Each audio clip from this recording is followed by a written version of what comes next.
Good morning, Knuckleheads.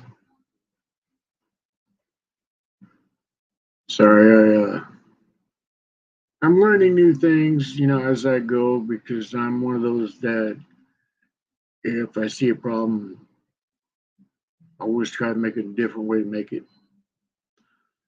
Uh,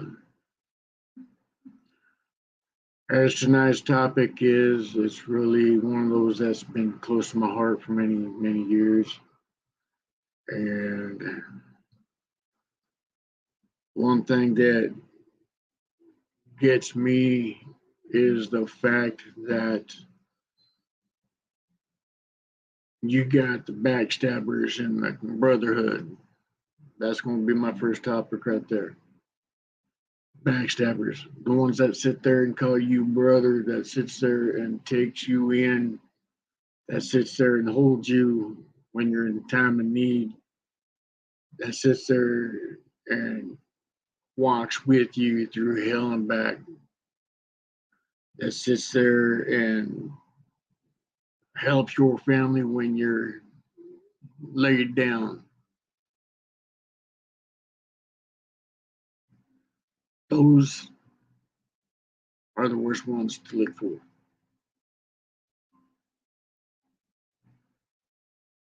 Those are the ones that you sit there and you pay close attention to, because some of those people that call you brother, that call you family, they will throw you under the bus in a heartbeat, just so that way they can get themselves looking a whole lot better.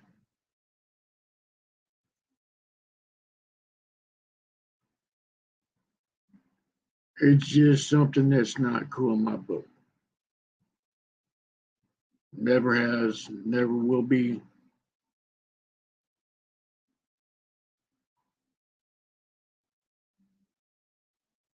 Because that is not what brotherhood is. That is not what family is.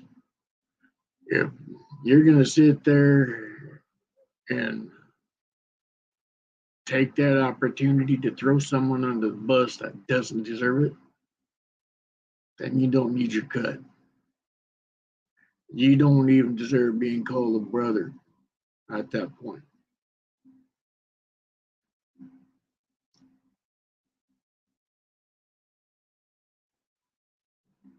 That, like I said, does not sit right with my happy ass whatsoever. Because I was growing up in this shit. I was raised in this brotherhood. I was in it old school. Yeah, there was backstabbers throughout the history. We didn't like it then, we don't like it now. There is no place in it whatsoever.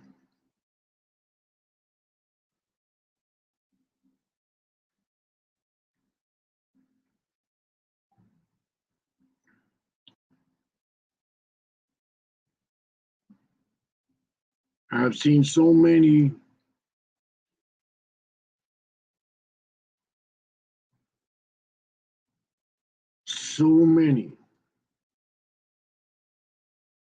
within the last couple of years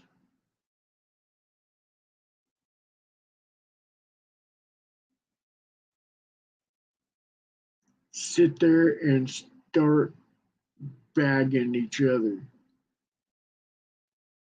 Social media, I say it time and time again, is one of the biggest downfalls in the biker community. Well,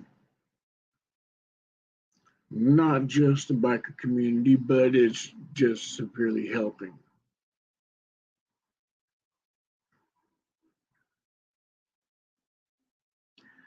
The social media is way out of hand,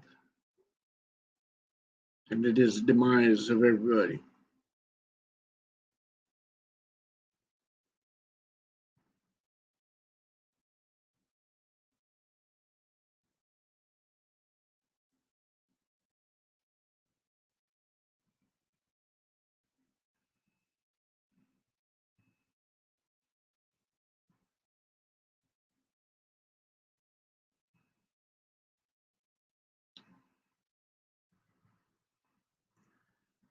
I don't, like I said, I don't care for all this backstabbing shit.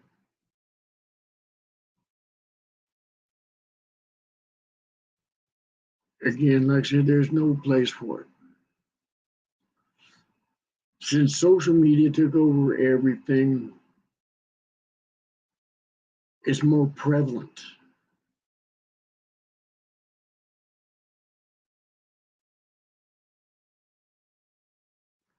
Because now everybody's posting it.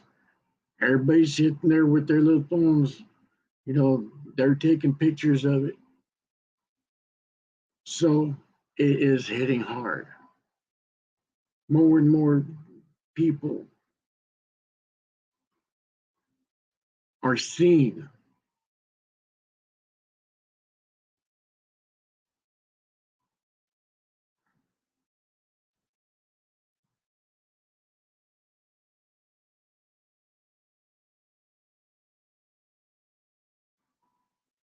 And the bad thing is it's okay. There's people out there that I've seen in the last few years get thrown under the bus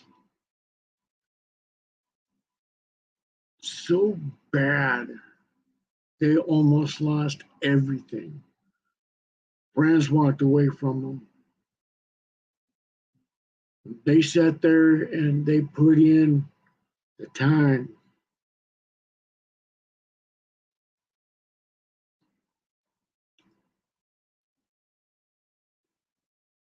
They put in the work. They earned all those friends. They earned that spot.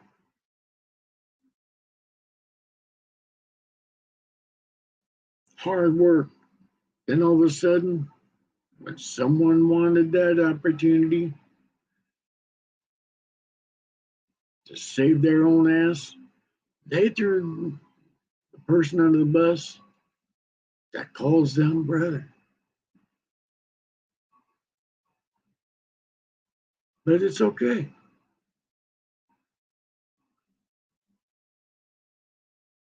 It's okay because it was a brother.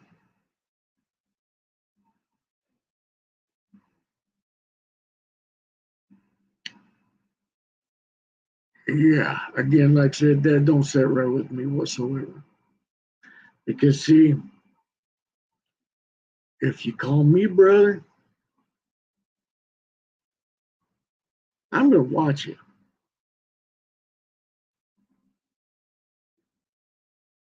I'm gonna sit there and I'm gonna watch your move. Because see, I'm gonna watch how you are around other people. I'm gonna look at every step you make, every word you call someone else. If you're gonna throw them under the bus when your opportunity comes to it. What wolf are you gonna feed? Are you gonna feed that good one that's gonna call you a brother? Hey brother, how you doing, man?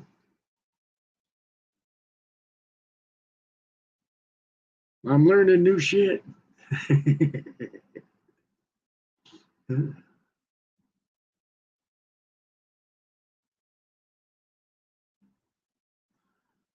My background's about 4 miles from me. It's one of my favorite swimming holes.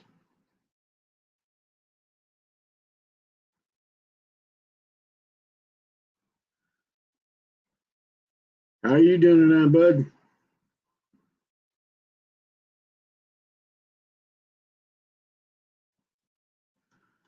Well, can't really call this a river. This is more of a creek.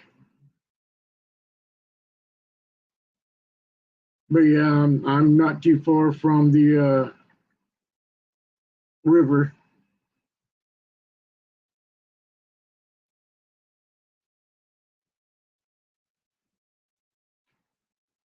All right. Hey, if you want to jump on, go ahead, jump on, man. Got the link up there. Like I said, as you all know, I may have a topic in the description, but it does not always mean we stay on that topic.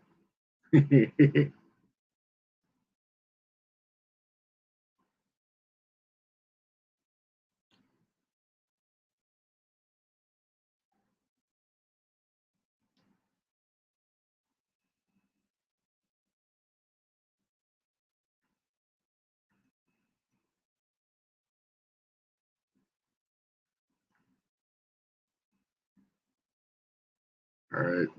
Like I said, I'm trying new things here real quick and trying to see where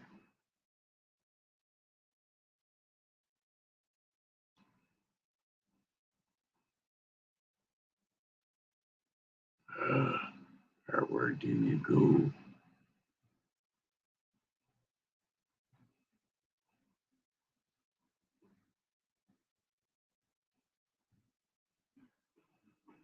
There it is.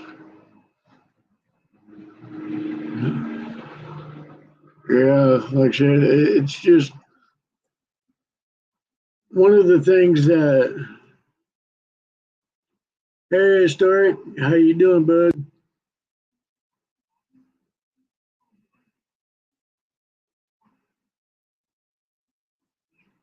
Hey there, Wow. guy. So we're virtually sitting by the creek. Yep. Down for that? I said this creek is about 4 miles from me, kind Oh, of northwest of me. It's a very beautiful creek. am I coming through clear? Oh yeah, it's coming in perfect. Okay. Yeah, my audio is kind of low.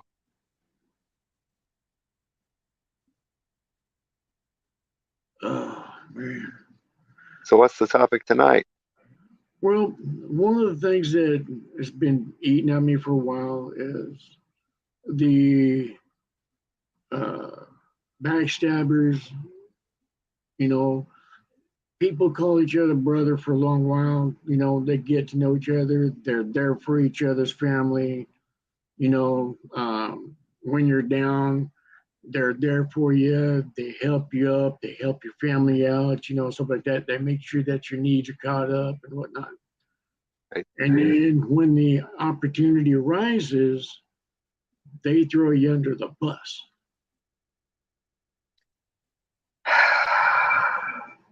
It And happens.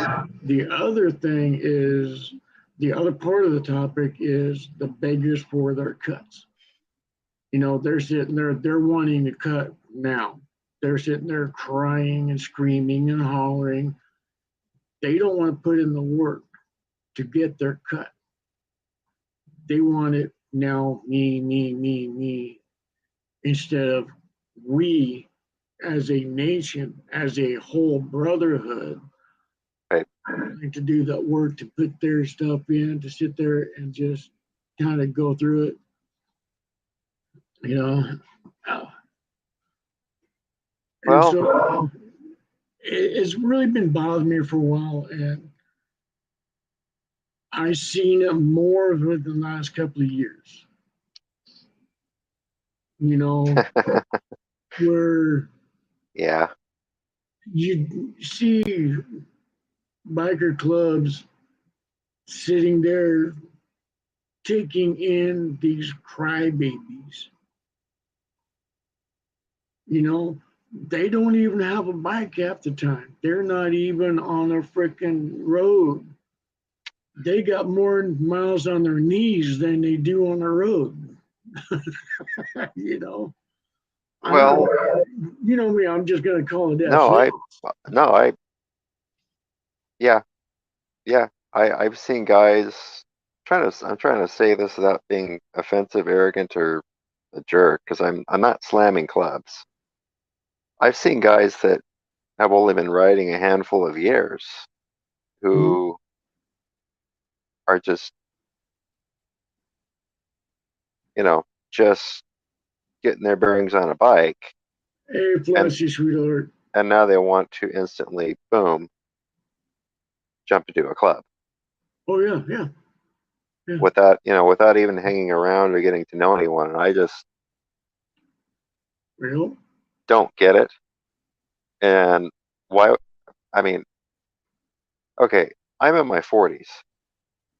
If I would have yep. wanted to, if I wanted to have joined a club, I would have joined one a long time ago. Mm-hmm. I mean, I'm not saying I wouldn't now. I enjoy being independent. I mean, I could have Yep. possibly joined a club years ago. It's just it wasn't right for me back then, and I know now, considering the way my life is currently, I just don't have time for club. Or no. And that's me, because one of the things I see, like I said, on the first topic was the backstabbers. I mean, I've seen so many get thrown under the bus, but it's okay because it was a brother. Keyword brother. Mm, And it's like, you know, first time a brother throws me under the bus is the last time I have anything to do with him. Because at that point, I don't trust a person. Hey, Ned, sweetheart, how you doing? yeah, come on in, come on on, come on on. Bill? I can't see her in chat, but if she's there, hi. Yep. Y'all want to join? Hit that button. Yeah, I be get nice it to up her. there and the deal. Yeah, honestly, I would say over the last, I'd have to think about this.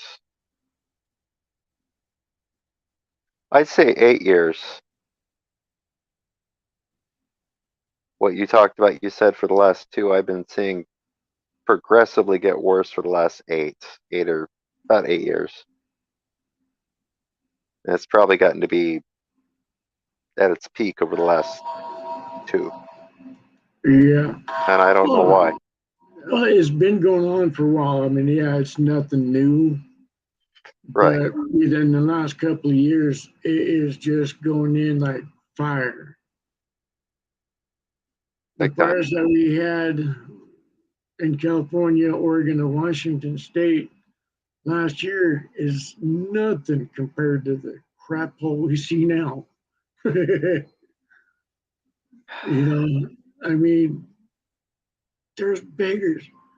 That's not what brothers do. That's not what bikers are. Well, Bikers have not ever begged for anything. even you're independent, same deal.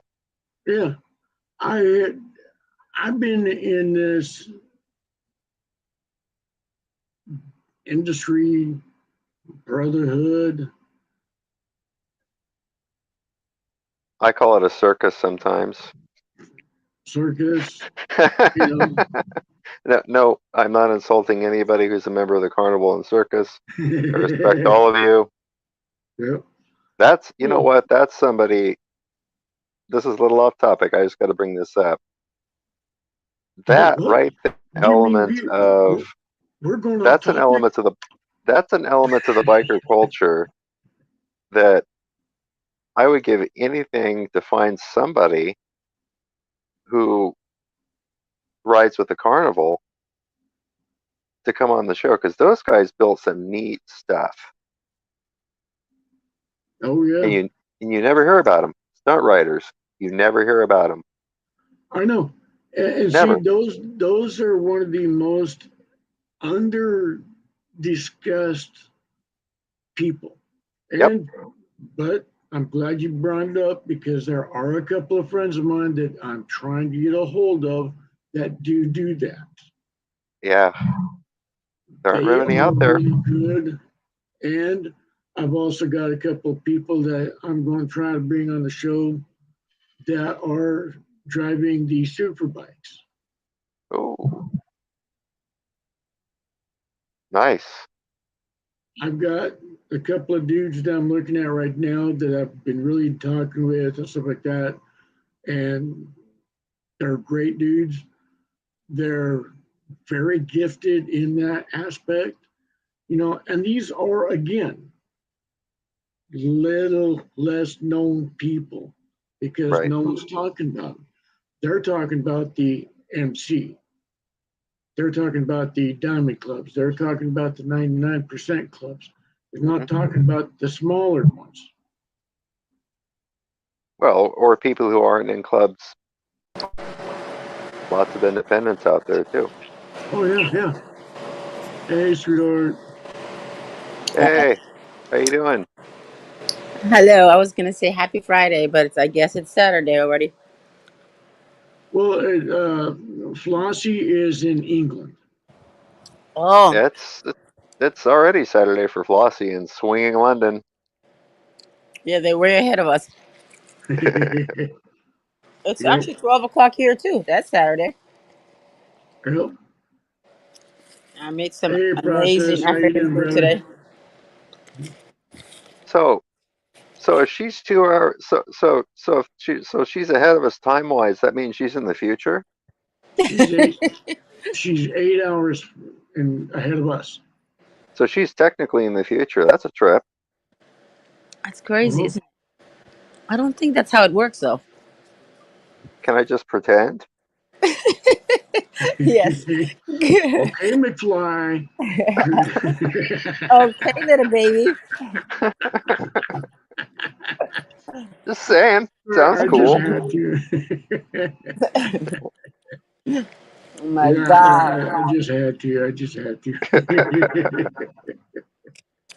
How are you guys surviving in this crazy YouTube world? uh, doing pretty good. Doing pretty good. I'm determined to get the motorcycle. I have been calling people up and right. Wow. I get called by the dealership. Sit there says, "Hey, have you found anything out yet?" Oh, okay, the one you showed me pictures of. Yeah, Okay. she is a screamer. Did you? I think I asked you. Did you find out if it had a top end gasket kit ever put on it? She's never been touched. That's surprising. Never been touched at all. I Wow. talked with the dealer this morning about a little bit more about it, Wow. and he said that it's all still untouched.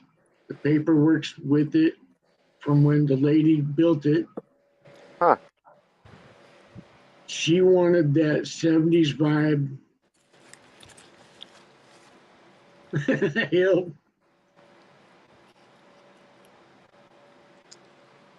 Yeah, it's got the Joe LaPera seat with the diamonds. Yeah, it's that old tuck and roll 70s Yep, seat. the pleats, the diamond pleats. Yep, I can do And them. man, I tell you, that seat is so freaking comfortable. Is it? Oh yeah, it is so comfortable. Must be the thicker one. Put it away, Cool. Daisy. Huh? Must be the thicker seat. Yeah, it's So not yeah, bad. those would be LaPera seats. I mean, not advertising for him or nothing, but Joe LaPera made great seats. Oh yeah, yeah. You know. And he does it because he loves doing what he does. Yep. Well, And he's he got passed that away. passion, Joe and Joe Joe passed away. I think sometime. I'm not sure exactly when. It wasn't that long ago. His kids and family are still running the company. yep, So I think his son. I believe his son's running it. Last time I talked to them on the phone. I think so. Yeah. Because see, Joe started with Nancy of Sherman Oaks, California, Tony Nancy Auto Upholstery, Yep, who was the first guy to do a lot of protective gear, race car interiors, and glove. A lot of first for everything safety wise. yep, So that's who yeah, LaPera learned from.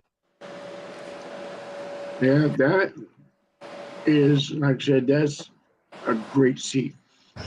Oh yeah, Within, when I took a 4-test spin the other day, I had to look down, and I'm doing 65 and you're 35. And I haven't even hit all the gears yet. You won't. I'm sitting there like,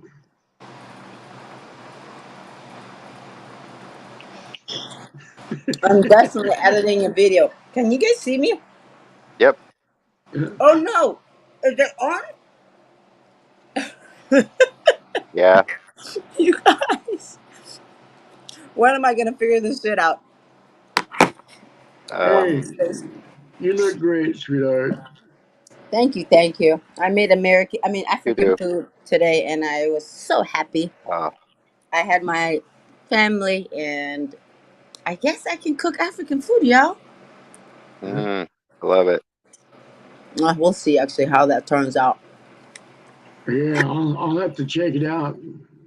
Any I just goat? got home a short while ago. Did you cook The any thing goat? is that it takes about like 20 hours to download to YouTube. I don't know why. They're checking for something. I don't know. Huh. It's gonna download sometime, I guess, tonight. So, did you use any goat? Because I love goat. No, I wish I Oh. did, but it had fish, it had shrimp. Uh, The soup is like from West Africa, and it mm, was Oh, yummy. very good. oh yeah. Oh yeah. It was really, really Oh good. yeah. And I don't know if you ever had fufu, but fufu is like this. I don't know how to Yep. explain it. It's like a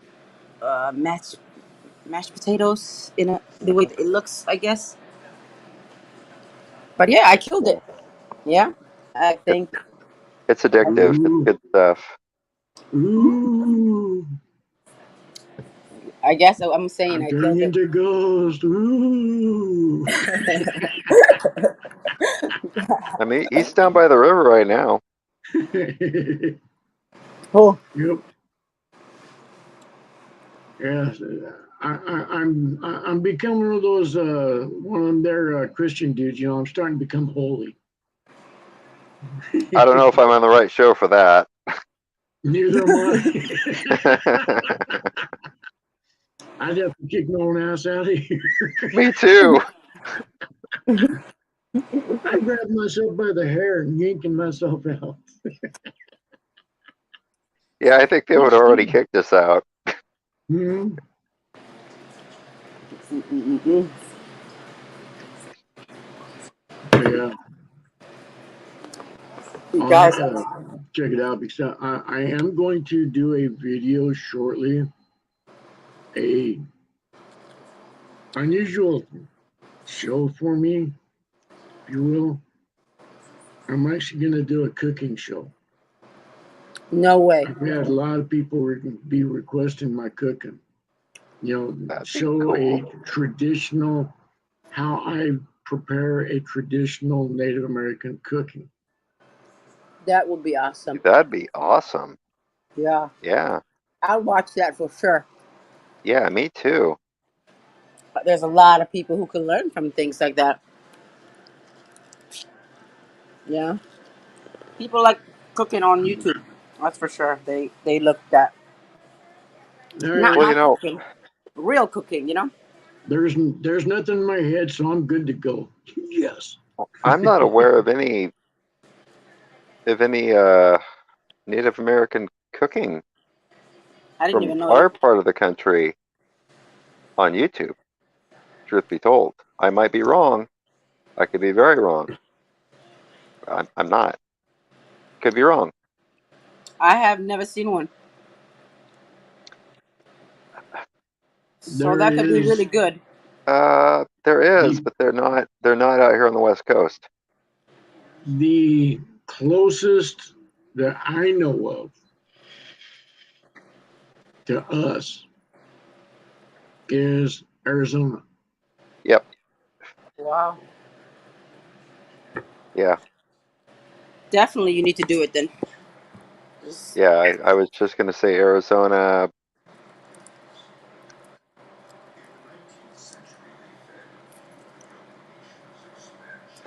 Wasn't there.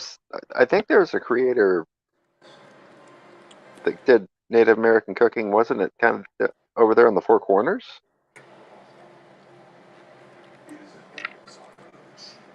Down I there, don't. over there. I don't know. I'd have to. I can't remember. What is a traditional food mainly? It's Good question. I don't know. Well, we'll learn soon. traditionally we use bear, elk, bison. Oh, We use actual, real, uh, homegrown vegetables instead of store-bought canned goods. mm-hmm. Um, we use more natural ingredients than processed crap Right. because the processed food is the worst for you. They got so many chemicals in that shit so that way they can have the higher shelf life. Wow. Yep. It's the same as the Africans. I think they they Hmm. they kill their own stuff, Mm-hmm. Yep. just like the goats and stuff like that. Even do this the inner parts too, like the inside of the Yep. animal. Yeah. Hey, Nothing you know goes to what Native waste. Americans call vegetarians, right? Who's vegetarian? SSW. Yeah, Yeah. I know. I was at one time. Oh my we goodness! call vegetarians bad hunters. Don't say that on YouTube. Hey, but they can grow stuff. Oh Lord. Oh yeah, yeah. Mm-mm. Yep, you'll get in trouble on that stuff. I can Oh tell yeah, you, I'm not gonna be friends with anyone who is yep. 100% vegetarian. I mean, I, vegan and hey, sober. now I was 100% vegetarian for, what do you think, 5 years? Oh wait, 6 years. Oh my God. And I was vegan for, I think, a year and a half, maybe 2 years. It was hard. I can imagine. I would have really been the angriest human being in the world if I It was couldn't hard. eat steak. Hmm. I, I Man. I enjoyed it, but I just one day went, "Ooh, animals are yummy," and went back to eating them. Hmm. You are horrible. Oh my God. How did it taste like the first time you ate it afterwards?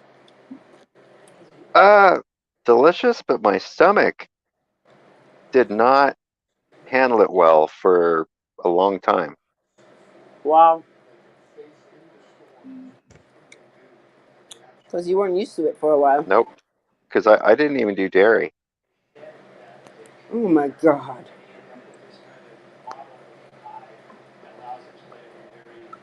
Yeah. Have you ever had those vegan burgers? It's just garbage. If they're made right, they can actually be pretty good. I tried one and I took 2 bites of it and I just like, nope. Yeah, Yep. those are. It would be better for me to sit there and eat about 4 slices of cardboard. Yeah, some of them are like that. Yeah, it was bad. Mm, Yep. In order to make good ones, you have. It's tricky, and they're not going to taste like a burger. I don't care what anybody says. yeah. They're Mm-mm. going to have a more of a done right. They're going to have more of a like a bean flavor to them almost, or a lentil like flavor to them almost. Yeah. Mm. So Have you ever had Juicy Lucy before?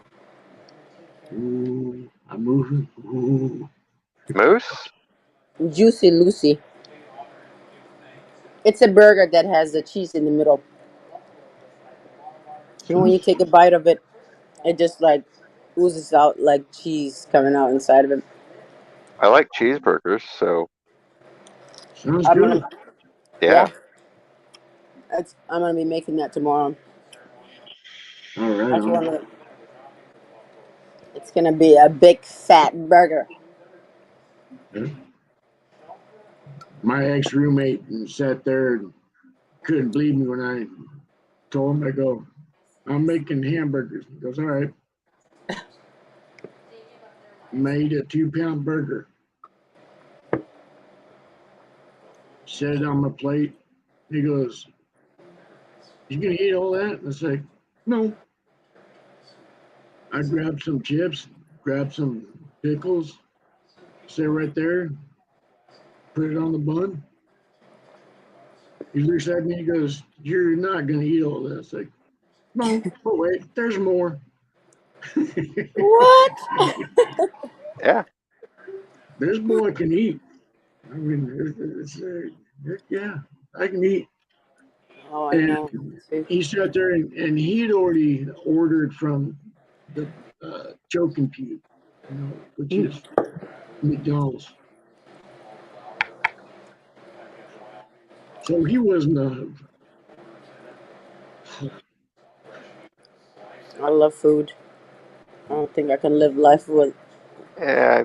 I go to McDonald's for, the egg muffin, as I call it, but it's technically called the egg McMuffin. You know, I call it egg muffin. you know, They Yeah. stopped having the steak and egg sandwich. They don't have that anymore, so I don't like Yeah. them. I Too cla remember too when a Big classy. Mac was a Big Mac. I mean, that fucker was just Oh brilliant. yeah. Yep. Oh, Now they're Big Macs. They're like about what, that big around? If Maybe that. and if they're not that. Yeah. juicy. Yeah. Mm. Yeah, those things are just nasty. I I rarely do fast food. I just yeah. I like Taco Bell. Okay, but yeah, it Taco, One taco. great Taco Tuesday. I'm looking for my taco truck. I'm looking for my taco truck. Oh man, I don't know.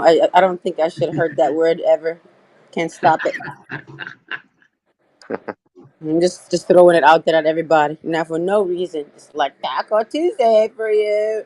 What are you Yeah. talking about? Everyone well, asking me. I could throw a worse one out there, but I'll save that for another time.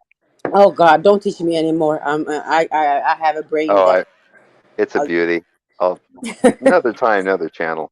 yep. let's Hey let's talk Heather, about. how you doing, sweetheart? Oh,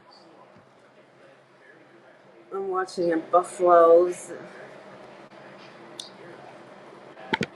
documentary about animals. Oh, Heather, hi. How you doing? Oh, Ghost, I think my phone is dying. I'm gonna have to charge this thing up. That's good to see you. It says ting ting ting ting ting. If y'all are still up, I'm gonna come back. Uh, Okay, y'all be good, and I'll make sure I'll share the video. Okay? be good. Hey, you're Don't. always welcome on the panel. If y'all want to come on up, hit that up. You Thank know, you. Thank you. Well, I hope you guys have a Taco Tuesday. Thank you. All right, I'll be back.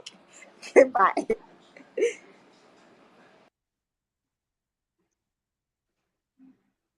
hey, nothing wrong with that, hon.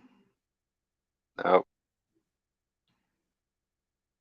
Yeah, because the only thing I can think of when you're talking about Native American cooking that even kind of refers to it, and it's not even on social media, is if you read One Flew Over the Cuckoo's Nest, there's oh references in yeah, there about fishing yep, and how the yep, tribes in Oregon would fish. yep. And I haven't fished in forever. So, yeah, that'd be a neat one for you to do. Yep.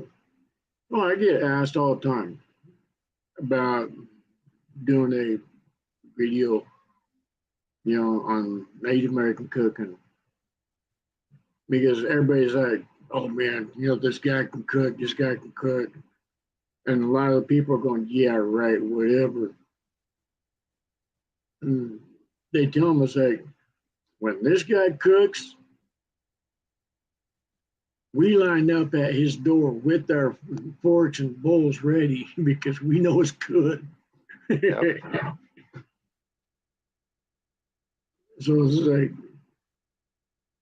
I was always told, by my grandma, grandpa, and great grandpa,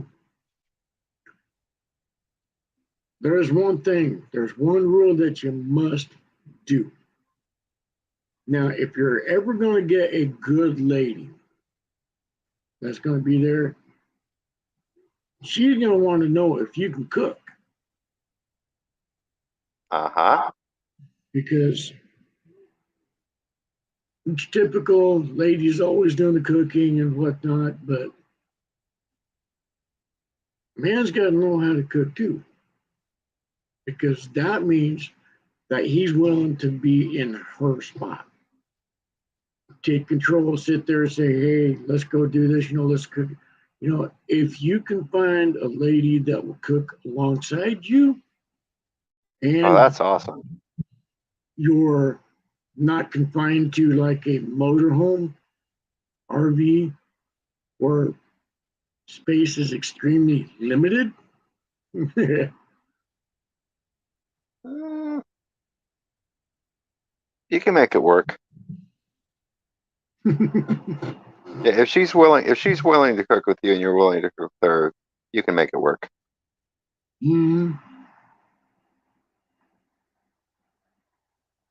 I love cooking. I do too.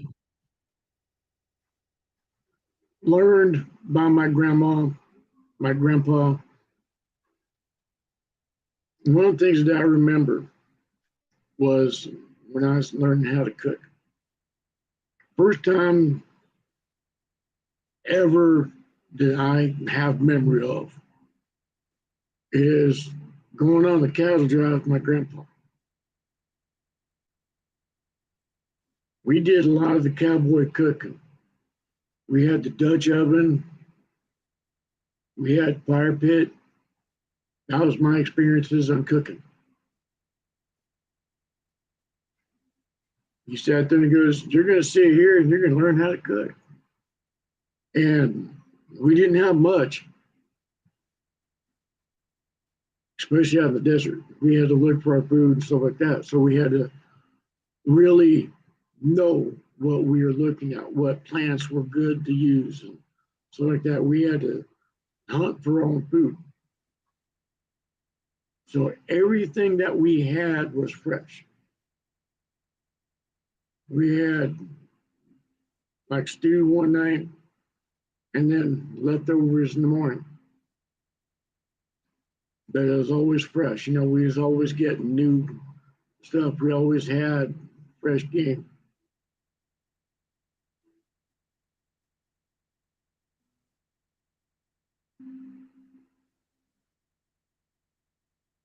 Yep. You have a good night, sweetheart. Good seeing Have a you good on the night. show. You guys probably carry plenty of dry goods and beans, I'm guessing, though, right? Mm-hmm. Yeah, we had a lot of beans. We had a lot of dry goods. Yeah. We had dried corn. Not the corn that you see in the stores. We Right. had actual corn.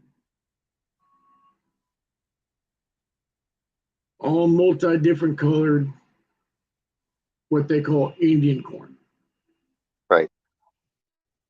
We had that dried up, and that's what we usually used for our bread. Oh. We just sit there and just grind it down real good. And in fact, I've still got in there my little jade masher. I didn't mash that with. Hmm. I didn't know. I didn't know you could use shade to mash that with. Like, makes sense. Well, when the corn's dry, Right. you can sit there and cut the corn off of the husk, and then you can grind it down, Right. and then you can make your flours with and stuff like that. And from there, you can make your breads, your tortillas. You can make whatever, and you can even. One of the things that we did was we had lined the bottom of the Dutch oven with a good even amount of uh, crushed corn. Yeah. Then we sat there and we added the meat. Then we added the vegetables. Then we added the seasoning. Then we added the rice or the beans. And then we added this uh, broth that we had kept, from Right. the prior food. We always keep a little bit of broth, stuff like that, so that way it's being reused. It's always being recooked, refurnished, and stuff like that. Yep. And then we sit there and just have a great night. We sit there and just kind of enjoy it. We'd sit there and listen to the wolves, the coyotes. And that's a beautiful night. We're 60, 70 miles from town usually. So growing up, I never knew what store-bought was until I was at least 15, 16. Wow. I was about 15 or 16 when I first experienced my first canned good. And I got sick. Do you remember what it was?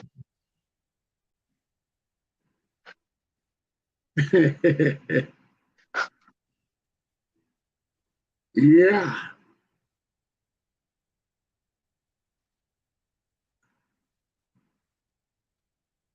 Beets. Canned beets. Whole or cut? Cut. Oh God. Yeah. Yeah. I That'd kill get so anyone. sick of that. I just couldn't get myself going. I was in bed for almost 3 days. Then my second deal was canned beans. The canned green beans. Oh. Again, it tore me up from the floor up. Ew. Gross. Exactly. I mean, Gross. it's just like, oh man. And I'm sitting there, I'm looking at people saying, what the hell is this crap? Ew. Well, it's food. It's like, no, it's not. That's food. What the? What? I mean, I literally was just in shock. I'm looking at all these other cans, like the canned corns, the Oh. different kinds of corn, the sweet corn, the mashed corns, I mean, everything was just like, what the is this shit? I mean, literally, it was just garbage. And everybody's like, oh, yeah, this stuff's good. It lasts forever. And it's like, I can my stuff. I got a whole pantry full of canned goods that I grew myself that lasts longer, tastes better, less chemicals than this shit. Yep. I mean, if people really looked at the canned goods, you start to wonder why they have so much life on the shelf? Just look at the preservatives and other chemicals in them. Uh-huh. Yeah. There's some of them, if they really knew what the chemicals were, they wouldn't even look at it. Because Nope. that stuff is so foul, that stuff is so devastating to your heart, your livers, your kidneys, your stomach, your nervous system, and everybody's wondering why cancer is on a rampant dip. Yeah. It's just it's not good for you. Now, some of the processed food is somewhat good for you on moderation. Right. The trick Moderate. these days is you've got to watch for soy because they're cutting everything with soy. Everything. They're using it as a filler. Yep. That's why I read the ingredients, and for the most part, I don't go for canned goods. I buy the whole. I'd rather spend a dollar more to buy the real food instead of the canned processed crap. And those are the good grapes with the seeds in them, aren't they? Cherries. Oh, okay, cherries. Yeah. Yeah, they ran out of grapes when I walked up there. This lady grabbed the last two bags. It's like, come. Hey, come here. And she's just like, what? I was like, but, please. And she just laughed, walked off. I was like, oh, come on. But no, these are the red cherries. Okay, yeah. Those are good. Oh yeah. I'm going to make a dessert with these. I've Good. got down right below me 2 blueberry bushes. And I'm going to grab up and I'm going to grab some of these. Like I said, I use real food instead of the processed crap. Not our friend process. He's different. He's a cool dude. But processed food, that's just like nah. But doctor goes, well, you got to eat healthy. You got to do this. You got to do that. It's like, I eat healthier than you do. You spend most of your day at the choke and puke, barf and gag, and maggots are us. And he's like, what? I go, McDonald's, Wendy's, Burger King. Well, that's good food. It's like, no, it's not. What? It's a good food in moderation. Right. But again, if they really knew how things were made, unless you've worked in that field, in that settings before, like talk about, for a long while, I never, ever touched Taco Bell. Yeah, me Because too. I was working there. My last day, I found out what some of the meat that they were training cooking with,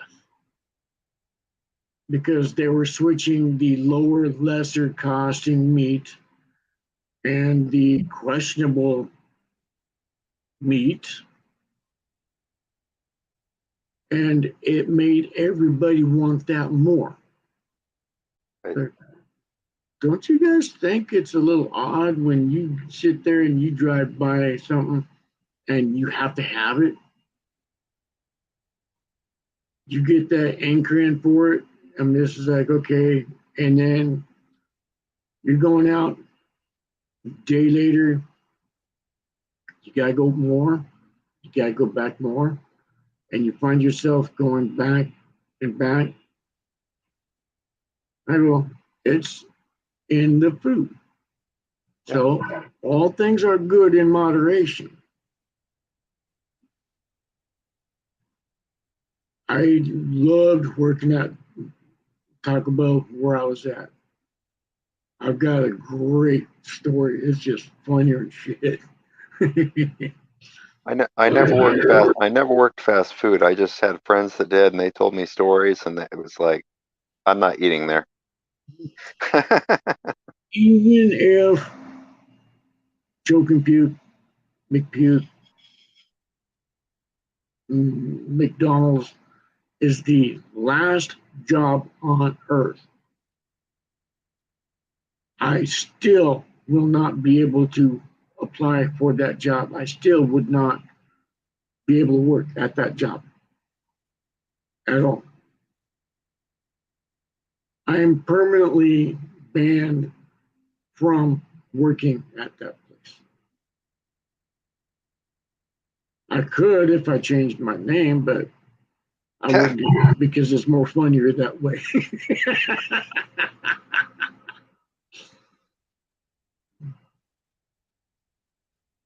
Needless to say, I'm not losing any sleep over it.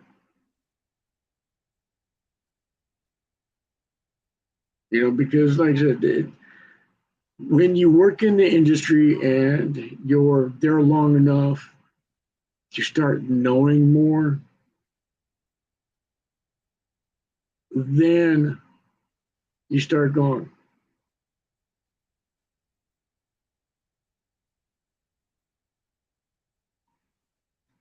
maybe this is the reason why I go to like Red Lobster. Yeah. You know, there's only one real honest fast food, if you can ever call it really a fast food, that still holds to the tradition, and that is Dairy Queen. Dairy Queen is still one of the last untouched, bastardized Yeah. company. Yep. They are still true, tried, and they still use honest to God real milk to make their milkshakes. Not like Joe Compute. Yep. Again, processed crap. Their machines are always breaking down. Wonder why. Well, they're old.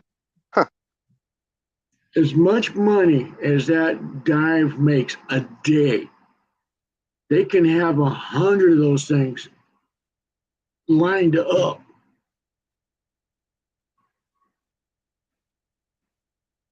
Every day for 30 days and still not even dent that money they make. Well, Dairy Queen has been tried and true for a long time. I would say Wendy's would be number 2. Yep.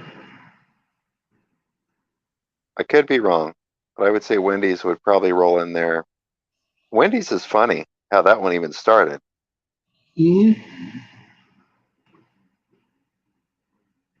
Because the story I understand, and I could be wrong, is the guy who came up with Wendy's said, I want to create a restaurant where people come in, buy their food, eat it, leave. Mm-hmm. Well, You know, he just wanted it that simple. yep. And Wendy's is his daughter's name. Mm-hmm. His adopted, because he had never had kids. Oh, I didn't know that. Yeah. He also started at KFC, if I remember, Really? either KFC or Joe Compute. No, I'm thinking your KFC would sound right, considering the part of the country he was from. Mm-hmm. Boy, could you imagine? Could you imagine working with Colonel Sanders? Good Lord. Yeah, That he guy was. was that guy was a little let's just say grouchy. Yeah, but he was honest. He was one of Yeah, those people that stuck to the guns. He sat he there was. and he did not pull punches with anyone. No. Well, I mean, he came up with his own frying system Yep. after blowing up I don't know how many different frying systems he designed. I Yeah. mean, And he started it with $100. yep, That's all he had, and he even had to borrow that. yeah, And one thing that I always tell people: you do not need $1 million to start a business. I no, started a business with nothing but my truck. I started a business with nothing, built it up, got the equipment, got the backhoes, got the dump trucks, got the forklifts, got all that shit. All because I started little, gradually built bigger. I kept trading up. I kept upgrading, doing more and more and more. And I sat there, me and a buddy of mine were working in Oklahoma. We started remodeling houses with just basic tools. mhm, I was living right next to the state prison there in McAllister. First time living in Oklahoma, well, up in that area anyway. I was down a little bit south, down by Bear Lake for a while. Great fishing, great views, great everything. But we started, everybody's like, hey man, you guys know anybody that can remodel houses? Like, yeah, hey, we do it. We started getting up. We started building our deal up. We started getting our company built up where we had the equipment, we had everything more. We started getting the backhoes, we started getting the cats, the dump trucks, the trailers, and all that stuff to haul all the stuff off. That way we can do more better stuff because we were earning that step. We were working our way up. yep, And we're good old Texas boys. We just come up north, new life, new beginning, and we sat there and said, hey, here you go. And that's what we did. We traveled. And there was one that we were doing in Arizona. Didn't need any money down. Me and a couple of buddies of mine were sitting there buying houses for back taxes, remodeling them, selling off for high profit. Sometimes we'd only owe back taxes 5, 6 grand, 8 grand on 80 to 100, $200,000 homes.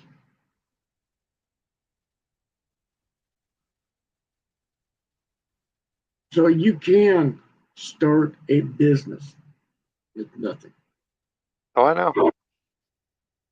The One of the greatest motivational speakers out there to ever want the face of TV, Tony Robbins. Great dude. He had one rule: no shoes inside. When you walked into his office, there was a place off to the side for your shoes.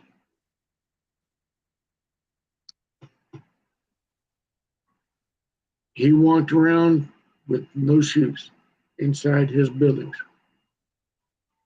When you see him doing his motivational speaking, He does not have shoes on. He has black socks on.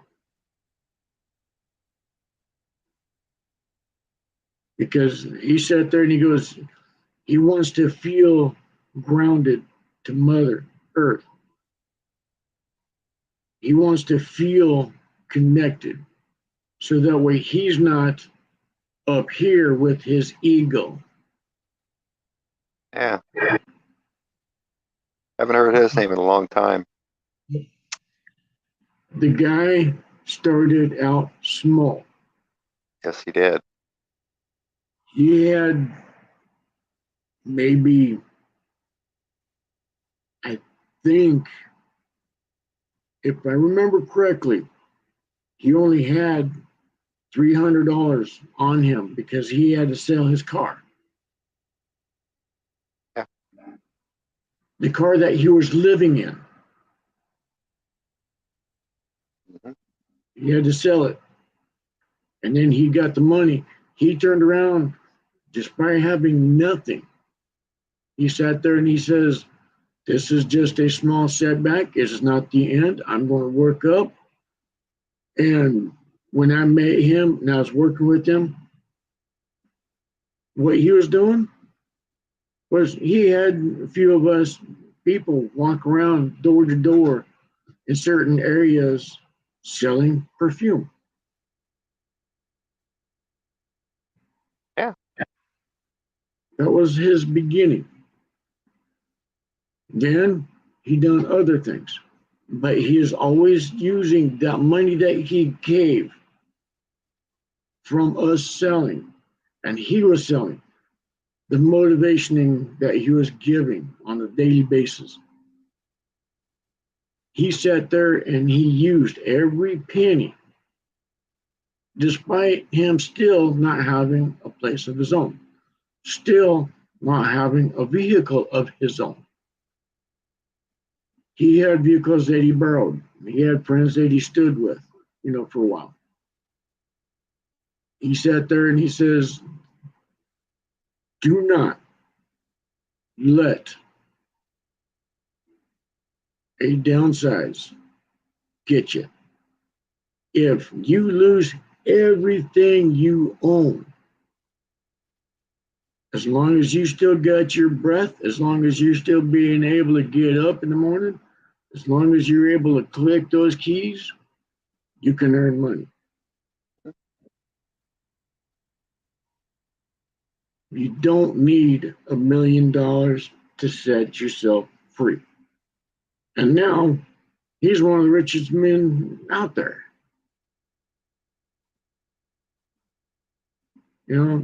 He's still around, isn't he? I think so. I been forever since I even talked with him.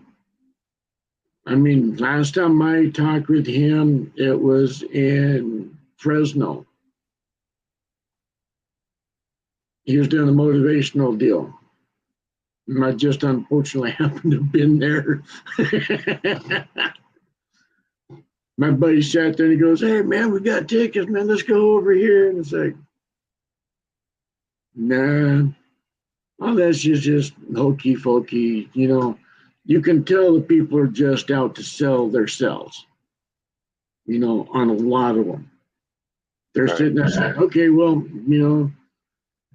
here's this.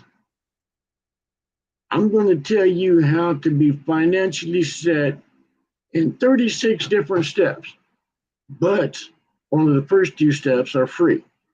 Then you got to buy my book for $99.99 plus $10,000 shipping and handling. Yeah. I mean, that's what most of that shit was back then. Still is. Oh, yeah. But I mean, it was really bad back then. I haven't dealt with any of that shit in forever, so I don't know. It's still out there. They can just spread it out there more due to these computers. Oh yeah, and not charge $99.99. They'll just charge $9.99 a minute. Yeah. Yeah, pretty much. Hey baby, I'm going to tell you how to get rich. All you have to do is sign up. $9.99 a minute. Let you in. Well, there's a story I can share, and you might have heard this one. There was a guy who. See, can I tell this story? Let me think. Yeah, I think I can. I'll keep it vague. There was a guy who was incarcerated you in Oregon. mean there's And someone incarcerated in Oregon? yeah, Oh this was shit! years ago. There was a guy who was incarcerated in Oregon. He was in prison. Well, he got this idea that, hey, I've got the answer to this question, and it was a real simple question. Hmm? So he was an ad in like little magazines and little papers and stuff. You know, if you send me 60 cents, which was a lot of money at that time, or $1, I'll send you the answer. So what he did is he would just write on cardstock the answer, drop it in an envelope. It only cost him a piece of cardstock, a stamp, and usually didn't even use an envelope. He just put a stamp on the piece of cardstock, throw it in the mail with their address on it. Yeah, and that was like what, 10, 15 cents back then? Yeah, and he got rich. Yeah, yeah. Yep. See, one of the greatest things. I'm not saying I mean, and he didn't rip anyone off because the answers he gave were true. Yeah. And it was And just see, common sense questions. that's You know, what I mean. like You what's don't the secret to see. losing weight? You know, he drew him the food pyramid and just like basically told them healthy eating that was clearly outlined at the time, but by our FDA. That way Yeah. they couldn't say he was wrong. Oh yeah. Yeah. And see, there's a old saying, and a fool and a man and his money are soon departed, because there's a fool born every minute. Yep. And one of the things that I always got, speaking on that subject of, like Tony Robbins and all this, where you have to spend $1,000 or so to get the information. There are people that will buy it and sit there and say, we already knew this shit. Yep. Well, there's thousands of dollars down the drain, and then they go, oh, well, we upgraded our systems, we upgraded this, we're coming out with a new book, this. So if you want more information, you got to spend this more money, da da da. And you're basically going here, you're opening your wallet, you're throwing your money out and say, hey, send it our way. You don't appreciate your money, send it to us. We'll appreciate it for you. Yeah. And yeah. I cannot count how many times this guy, I was in Arkansas. He sat there and he made a bet. We're at a bar. He made a bet that he'd walk out with no less than $1,000.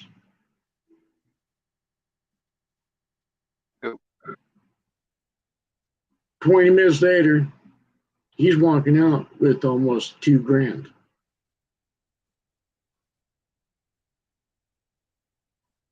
Wow. And it was something simple. Huh. I do not know how this guy was able to do that, because I wasn't really paying attention because I was working at the time and my client was being disposed of, if you will. Well, I should say not disposed of. Indisposed. She was pouting her nose, if you will. So I had to keep an eye on her. I had to make sure that everybody was there that's supposed to be. So I wasn't paying too much attention to him because my focus is on my client. I'm making sure that anybody that goes in that door is as they should be. And so I'm sitting there, I was like, okay, I'm leaning up against the door, kind of looking at him, and he's sitting there, he's just counting his money. And I was like, holy fuck. All right, cool. Like I said, he walked out shortly later, almost $2,000. And it's How do like, you get it though? I know. Huh. I don't know if he was doing one of those magic card tricks. Well, not really magic card tricks. Yeah, optical illusion. Yeah, Mm, sleight of hand. yeah, I think that's what he is doing because there's a lot more suckers on those things than anything else. Those games are rigged for the house to win. Yeah, Now, like that, they'll like let you that claw win. thing, like that claw thing in the grocery store. Yeah, Mhm. yeah. I've got a friend that works for those, so I know. I know when to hit them and when not to. Because when they first stick them in is the best time to get there because everything is still fresh and they're not patched down.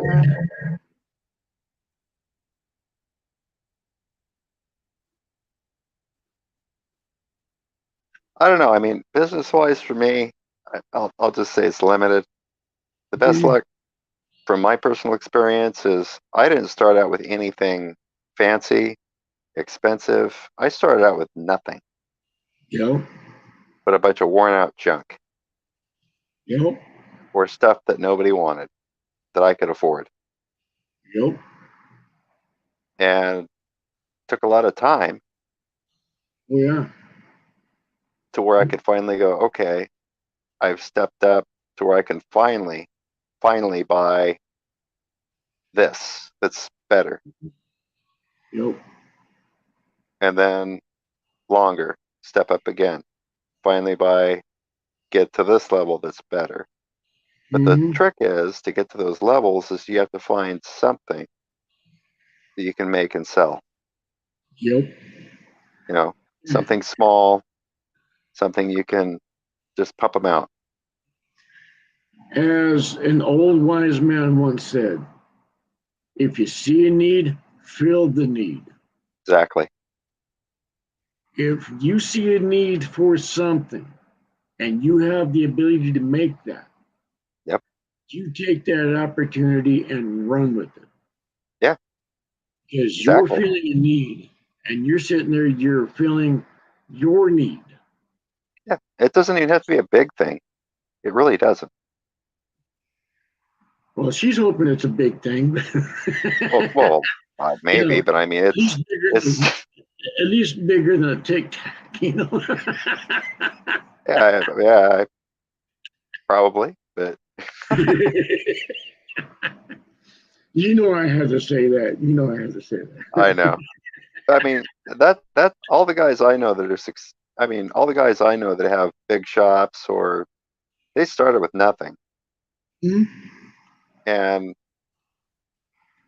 it took them years to get where they're at, and most of them don't take days off, and most of them, if they said, "Oh, I'm going to take a day off" or "I'm going to retire," they probably answer and they're getting ready to die because it's part of them. They're dedicated to it.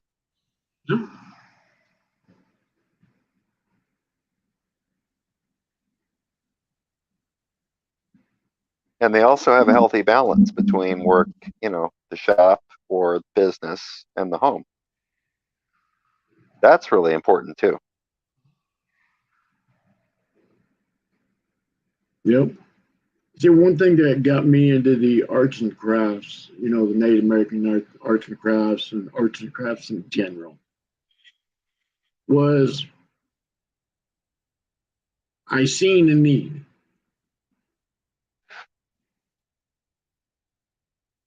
Everybody's like, man, I wish I could do this. I wish I could get that. I wish I could get this, And do you know anybody that can do this? Do you know anybody that can do that, this, that, this? It's like, well, yeah, me, dream catchers. I make dream catchers galore. I never make the same one twice, ever. Because not all dreams are the same. Not all people are the same. Just like my walking sticks. Never make the same one twice. I get irritated as hell. It instantly pisses me off seeing walking sticks that are exactly the same. Well, those are production made ones. Yeah. Yeah. There's this lady that tried to sell broomsticks with a figurine head on it, saying it's a walking stick. It's like all you did was go to Ace Hardware or Lowe's or Home Depot. Did they sell? And she only sold 3. Okay. I'll give her an A for effort. And it was only to her friends. Well, that's how a lot of people start credit. too. I do give her credit, because she was trying. Yeah. But a lot of people sat there and says, this is not a walking stick. This is a broom with carving on it. They were all painted the same way. The top was like a duck, a frog, a tree house, some stupid shit that you can get at the dollar store. There was no imagination whatsoever to it. There's no nothing. And it's just like, when you're making a walking stick, even if you use the same pattern, don't use the same top. If you're going to have that, make it different, make it unique, because not all people's journey is the same. Yep. And she's like, how do you know that? And I walked over to the veterans table. And I go, can I borrow this for a second? And the lady goes, yeah, it's yours. It's like, no, not anymore. But I will be right back. I walked back to her stall with my walking stick. I go, now this is a walking stick. And she's drooling. She's like, oh my God, she's just flawed with it. And I go, see, you will never see another stick like this ever. And she sits there, she's like, why not? It's like, because I don't make them like that. I make them individual for each person, because each person's walk is different. It will never be the same as everybody else's. They may go down the same road. They may look at the same scenery, but not all journeys are the same. So each person has to be different. We do not live in a cookie cutter world. We do not live in that box. No. You know, society wants us to fit in that box. And it's getting smaller, smaller every year.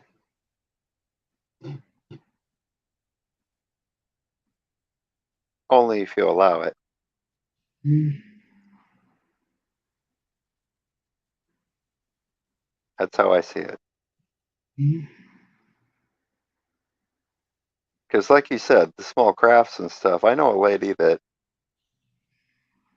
she makes good, I'll say good money, honest money. Mm-hmm. She started out with a little tiny wood lathe that if you looked at it, you would think, what is this piece of garbage? Mm-hmm. And it was a piece of garbage. I mean, it was a nightmare. Yep. And she made ink pens, custom ink pens with it. Yep. And she fought making pens with that POS wood lathe for a couple of years until she Mm-hmm. finally stepped up and bought a really good wood lathe. Yep. And now she's making more pens.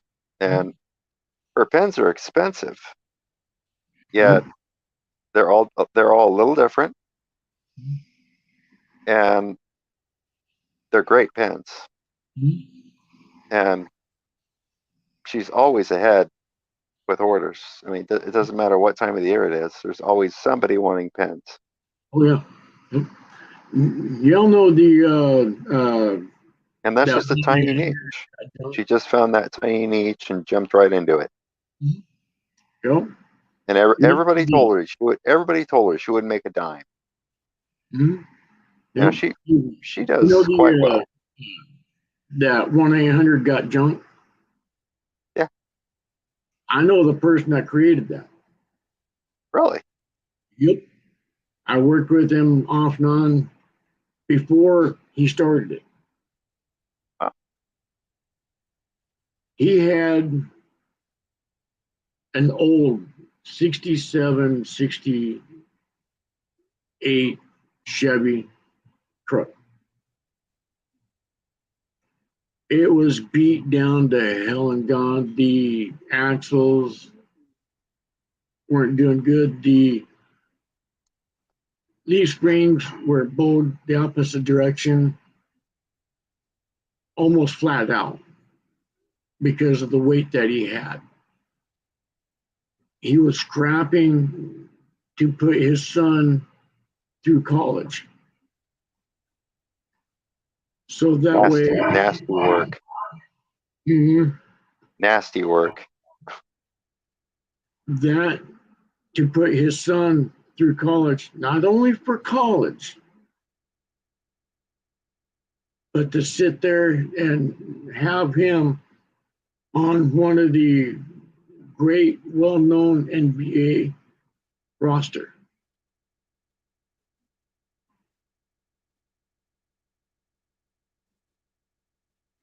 The guy was working his ass off while his son lived with champagne taste and beer budget. Oh yeah. He So on sat this one. there, he wanted everything, so his dad worked his ass off. Mm-hmm. One day we were sitting there in the yard, and we always talk, we always sitting there saying, hey, how you doing, stuff like that. I mean, for me, it was just easy money because I just got bored, nothing better to do, and I was just feeling the need, People needed stuff removed, and I had the truck to do it. And so I was going around, I was scrapping, like I said, I was just bored. I was just nothing better to do. And so we sat there and we talked for a little bit. And all of a sudden, his truck died. And it was on the scale. Could not get it started at all. It wouldn't even crank over, just smoke came out from the engine and all that stuff. And I'm sitting there just like, man, that's just bad. And so we sat there and we popped up, and I told him, I go, hey, if I could get him down to the deal, will he still be able to make it? The guy sat there, goes, if you can get his truck down there, we'll help you. And he sits there, he goes, no, dude, you can't do that. You can't do that. You know, my truck's just way too heavy. You know, it's got a couple of tons of metal in it and all this stuff, and it's a heavy truck. I go, the only thing I want you to do is when I get up here, put it in neutral. If you can stop it, stop it. We'll get you down there. He sits there and he goes, are you sure? And I say, yeah. I've got a 71 Ford pickup truck, 1 ton. And I've already got probably a ton and a half of metal in my truck. So I get right behind him. I'm sitting around, I'm making sure that we're bumper to bumper. And I ease on the truck. My truck, the front bumper, has 1/4-inch thick steel diamond plate bumper. So I get right behind him. I'm sitting there, I'm just pulling them off. Not even hardly putting a sweat into it. We get down on the deal to load, and the guy was just crying. He was sitting there, he was just hurting. So he sat there and he pops up and he goes, you know, I just can't believe, you know, I've lost everything. And then that's when I found out that he's busting his ass off for his son. His son don't care about him whatsoever. All his son cared about was the money.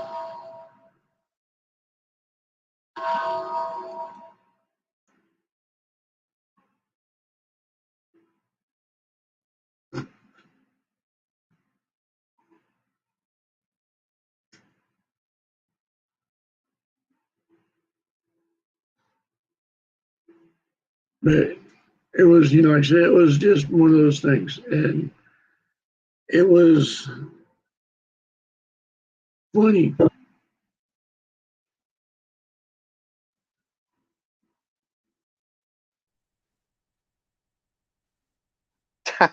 There's 2 of me. Yeah, Oh, there we go.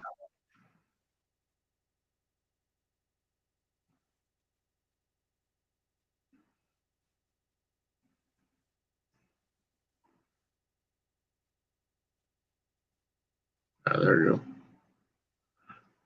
But yeah, I sat there and I pushed his truck. I mean, it was loaded. It basically had almost everything that he ever had in it. I just sent you a message. Did I get the name right? I'll have to look for a second. Okay. But you might be. The dude that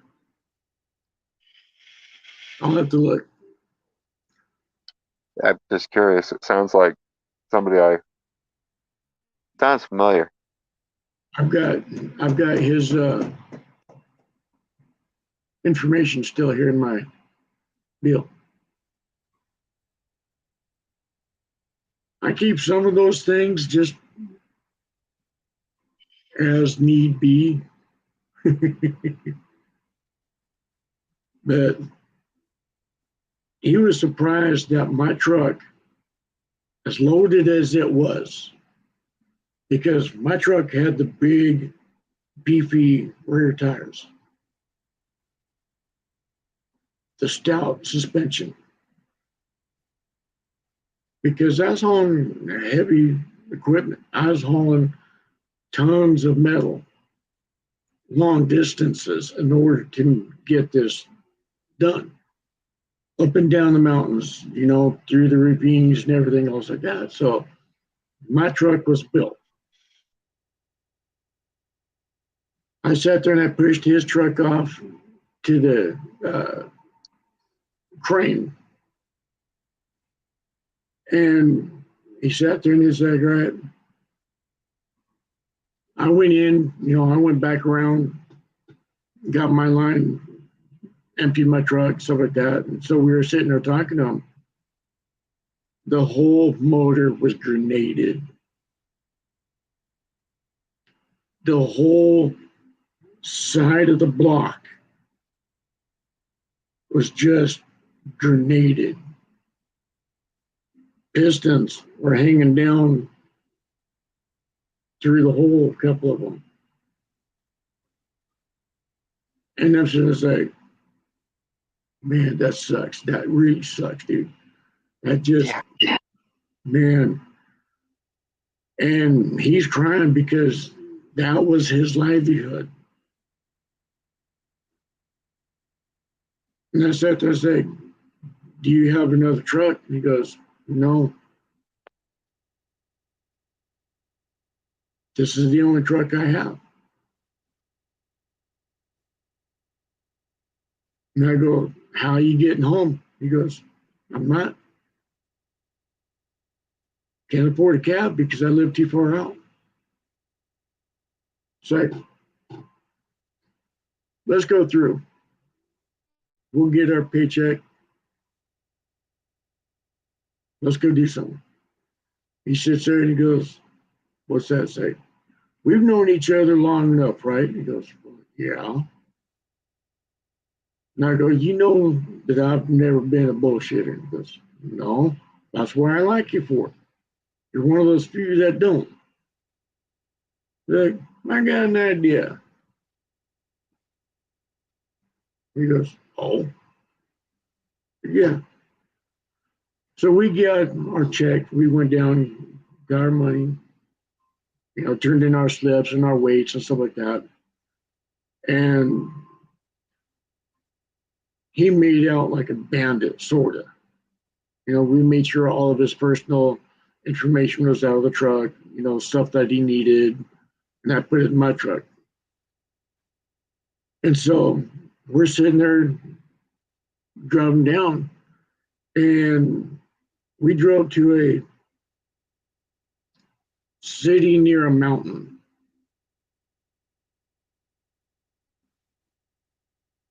Stopped off at this tow yard. Walked in, grabbed the keys to the truck, walked out, handed it to him, said, come here with me. We had a 67 Dodge Dually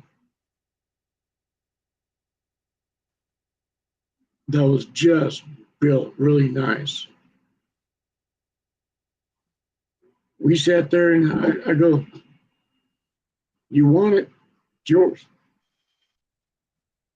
And he goes, I can't afford it. It's like, don't worry about it. And he goes, why are you giving this truck? Don't you have to go through all this? It's like, it's my truck. I just bought it for an auction. I was bored and I was going to fix it up. I was going to do some painting on it and do whatever. He goes, really? So, yeah. You want the truck? I'll sign the title over to you right now. And he started crying again. And he goes, man, I've never had somebody do that, that kindness to me. I've always been that hard ass, that hard worker, the one that always had a scamp and scave, to sit there and put my best foot forward for other people's benefits. And I'm sitting there saying, well, you want to look the gift horse in the mouth? If you are, sorry, My mouth don't open that wide, so you're out of luck. And he sits there and he starts crying. And I sit there and say, don't worry about getting into trouble. This is one of the places I'm working at. And he looks at me and goes, what? It's like, yeah. When I'm not on call, when I'm not busy coming up to the mountains saving dumbasses from being plowed into the middle of BFE nowhere, side of the hills, and stuck because they're dumbasses and can't read change areas and traction devices of some sort. I just do the scrapping for fun. You know, it helps them, you know, it helps other people out. You know, he goes, wow.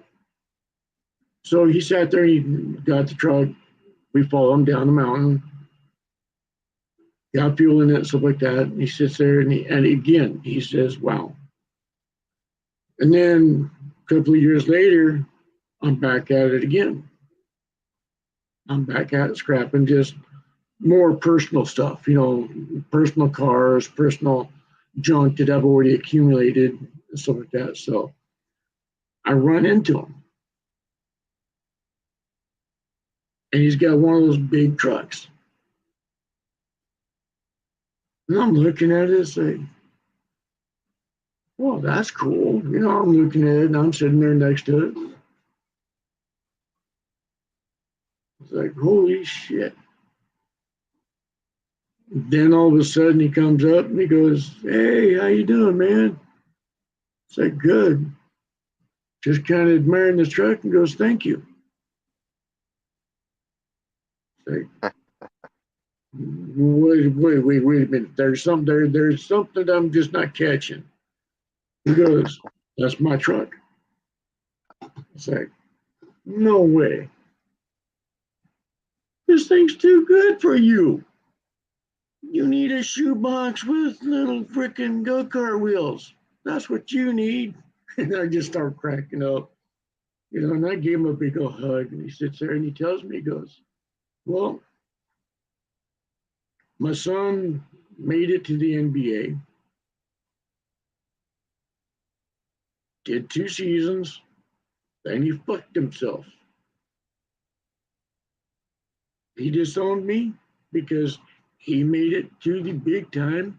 Mhm. So I cut him out of the will.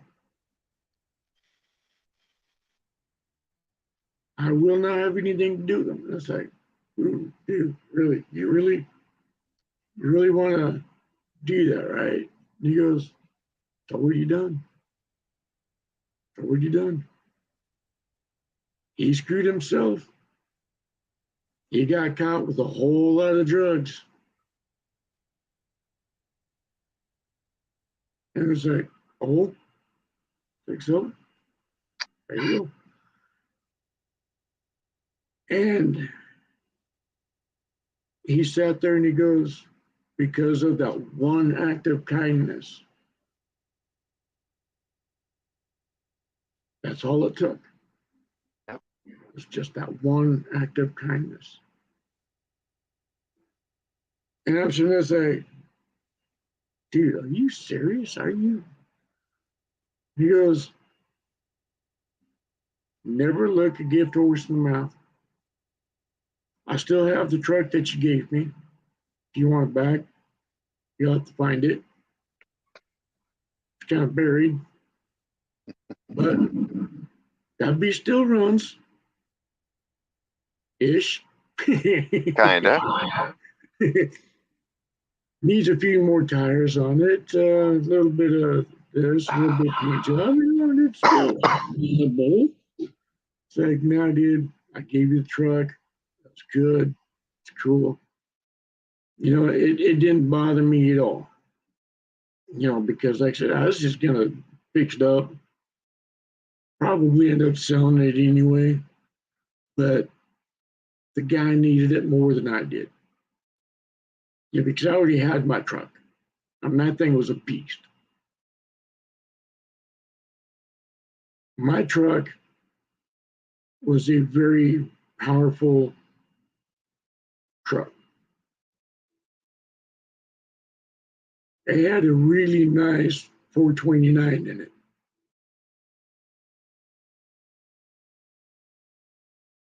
I finally showed him what was underneath the hood of my truck. And he looks down, and all you can see is the 429 on the headers. And he goes,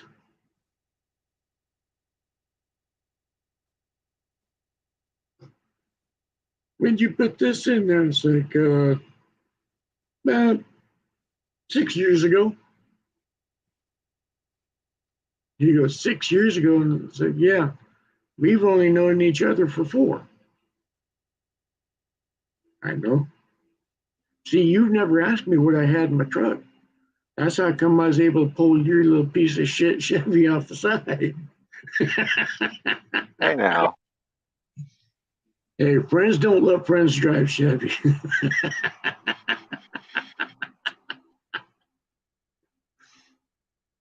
Yeah, I'm always giving them shit, you know. I mean, as long as it's American made, you wouldn't get me buying a new Chevy today because their motors are Chinese. They got those not what Suzuki motors. If I remember it, that if I'm remembering, Some they're Chinese motor. kinda, yeah, kinda. And it's like new. I've had one that was just a lemon from hell. It was nickel and diamond me, so I was like, nope, I scrapped that bitch.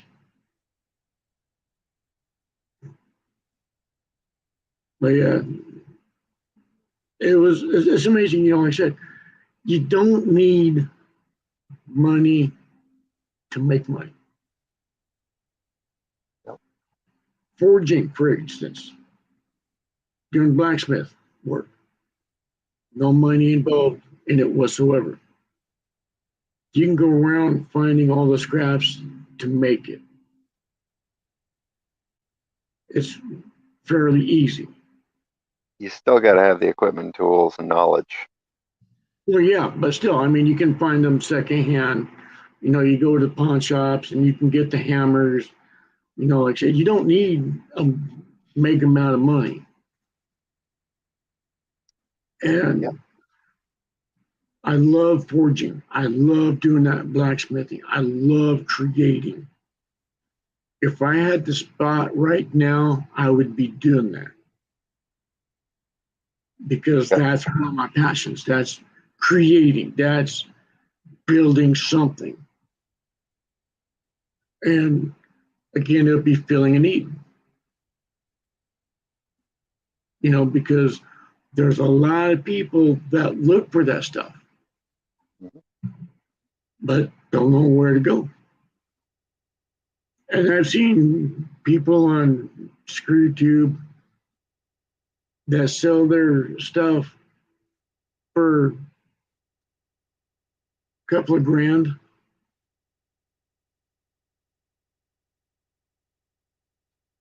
And it's like, dude, really?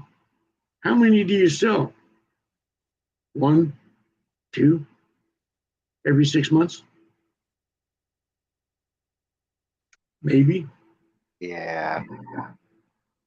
Am I getting a lot of feedback? No, you're good. There's I'm not going to drop their name. I'll just say a company that makes leather goods that used to be good at one time.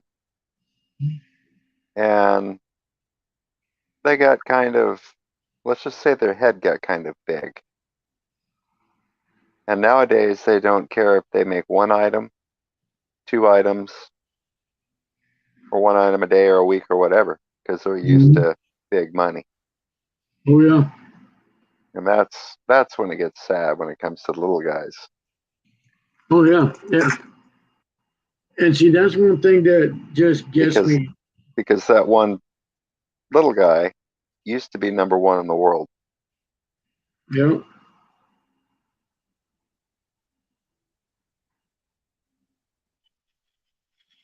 I'm not gonna brush my hair with hot sauce in it. I'm already hot enough. I forgot I spilled hot sauce earlier, and I didn't grab my brush. And I only eat when I'm home. Well, you're at the river, right? You're at the river right now, so it doesn't really count. Or the creek. Excuse me. You're at the creek right now. Yep. So. I'm up the creek without a paddle.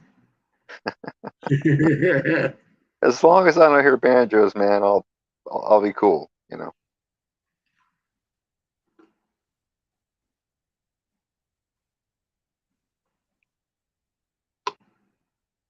Yeah, the guy that played that was a great actor.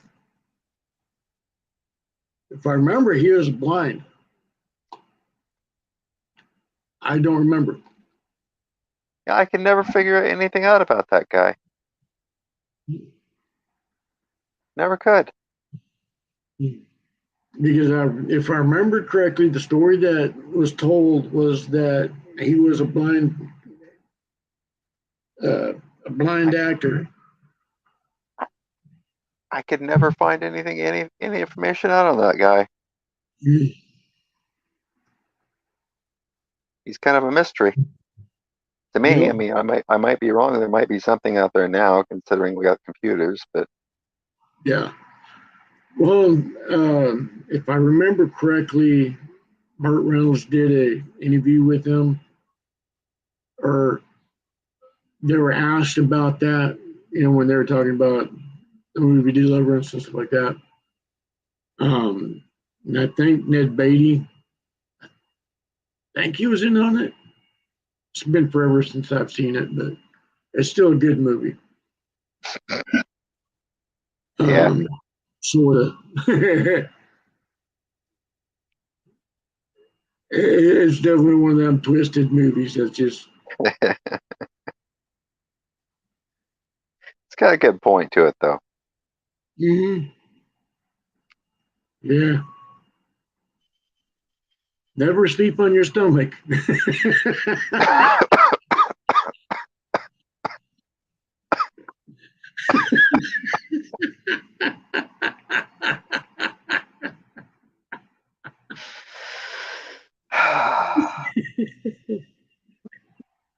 Hopefully, we don't get banned for that. Hey, if I do, it's not the first time. This is not my first channel, so I've always had this issue with authority figures, sort of, telling me what I can and cannot do. It's like, should I? Nah. But no, if I'm like I say, if I remember, and that's one thing that I'll look up. I'll look up, Yeah. see if that's actually a blind man, blind kid that was actually doing that, or if it was just Biden. Because if you put both of them together, their eyes are the same.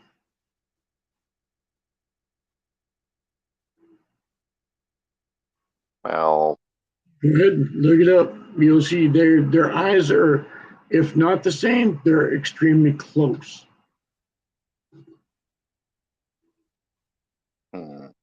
I don't know. And if I knew how to do this thing here, like Black Dragon and all them do, where you can sit there and put up the pictures and stuff like that. Oh, I'm yeah. still learning. I'm still learning how to do that. I'm a trial and error, like this thing right here behind me. That's cool. I mean, you could be at the Playboy Mansion too the next time. I mean, who knows?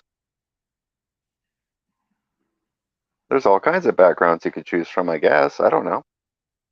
Yep.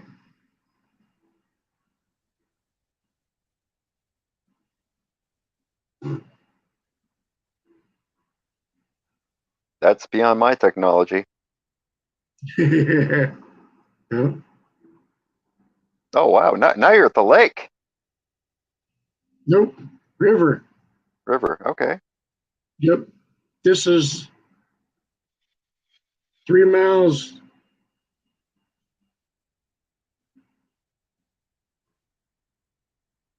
south of me, Cool. southwest.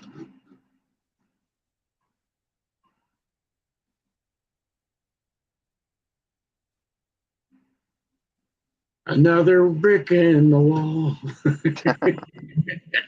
It's a clean wall though. It's gotta have. We gotta put some graffiti and some, symbols on it. Mhm. Yep.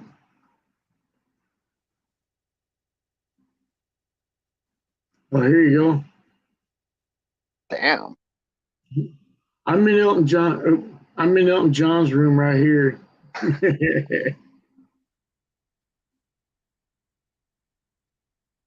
Hey, you're not playing his piano? Oh, he'd love me to play his piano, but no, homie don't play that.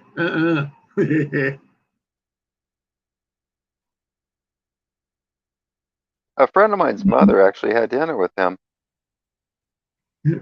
He's a good dude. He's a good That's dude. what that's what she said. She said he's really down to earth, cool guy. Oh yeah. Ah, that's a neat background. This is not very far from my home either.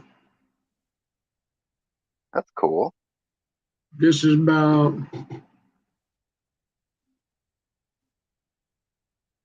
8 miles southeast. No neat.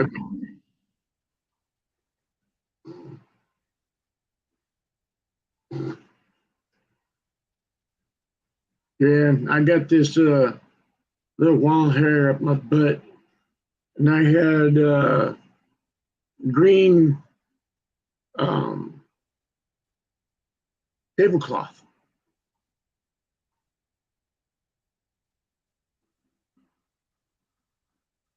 So I was like, oh, hey, here you go. Trial, figure it out, work with it. Huh.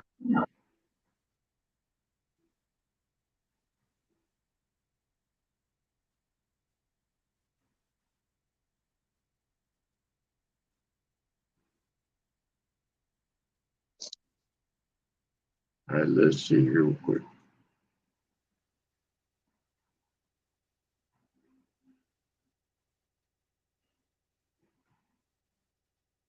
Well, that's cool.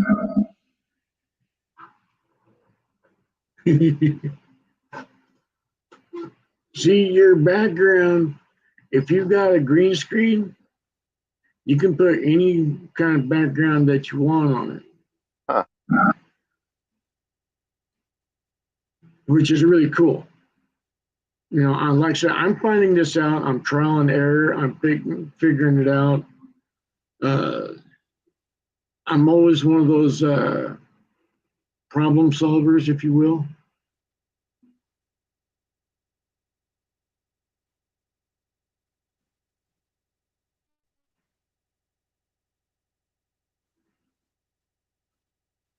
There we go.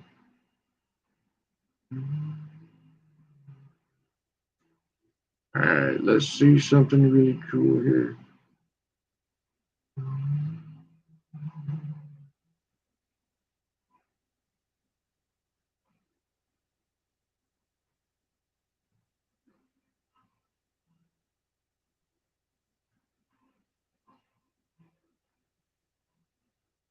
Yeah, I don't know anything about green screens. Neither did I until night. Oop, what the hell? Where'd that one come from? I mean, if you had projector equipment and a white background, I could do a liquid light show for you with my clock faces and other gadgets and oils and inks, Yeah. but nobody really does that anymore. Oh shit, I haven't seen anybody do that in forever. Yeah, the guy who taught it to me is dead. So Yep. yeah, at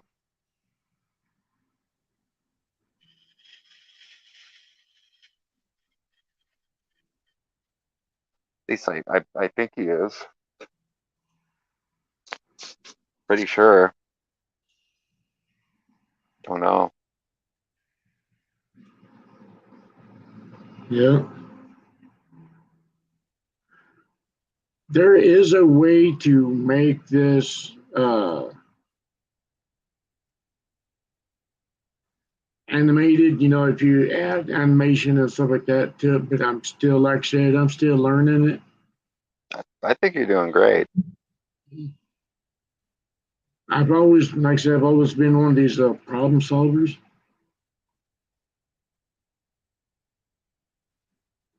I like that one better. I like that one too.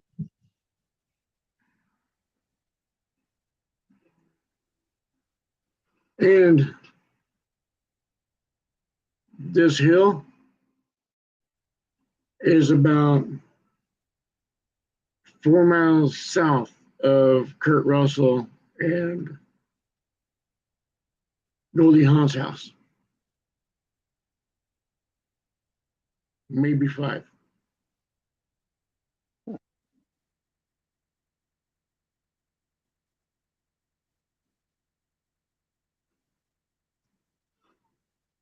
Yeah. I drive by it every time I head west. They're not very far from me.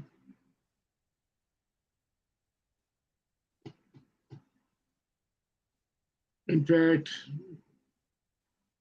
just a little bit down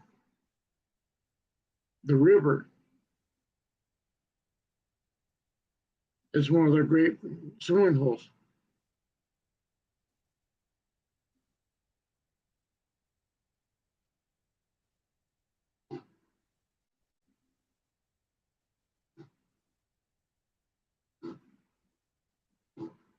Holy shit, we've been here for 2 hours. Oh, wow. Yeah. Maybe it's time for you to sign off.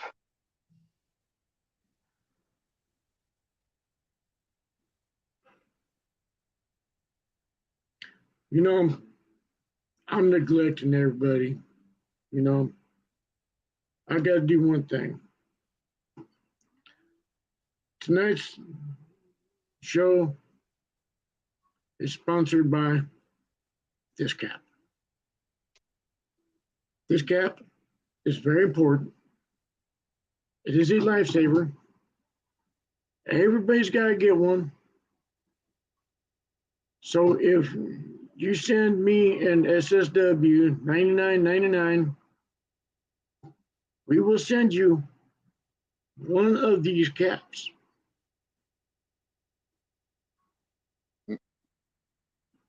Plus, you got to pay 30 something shipping and handling. Yeah. We got to keep our costs, down low,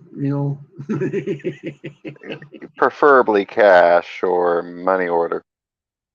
Oh, yeah. We got to do that, I mean, these caps. Preferably money orders. We don't do CODs. Oh, yeah. See, these Does any caps are important. You got to buy one. Help support our channel. Yeah. COD? No. Money order? Yes. Yeah. Money orders, cash, no checks. They bounce No. worse than the freaking NBA backboard.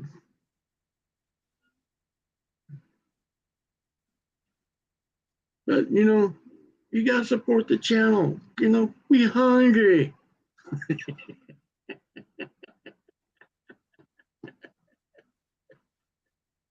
Yep. I got picked on at those little idiots that says, oh, yeah, we'll give you this, we'll do that for you, we'll do this for you. And they're sitting there reaming other people. they're ripping each other off, you know, all in the name of the buck.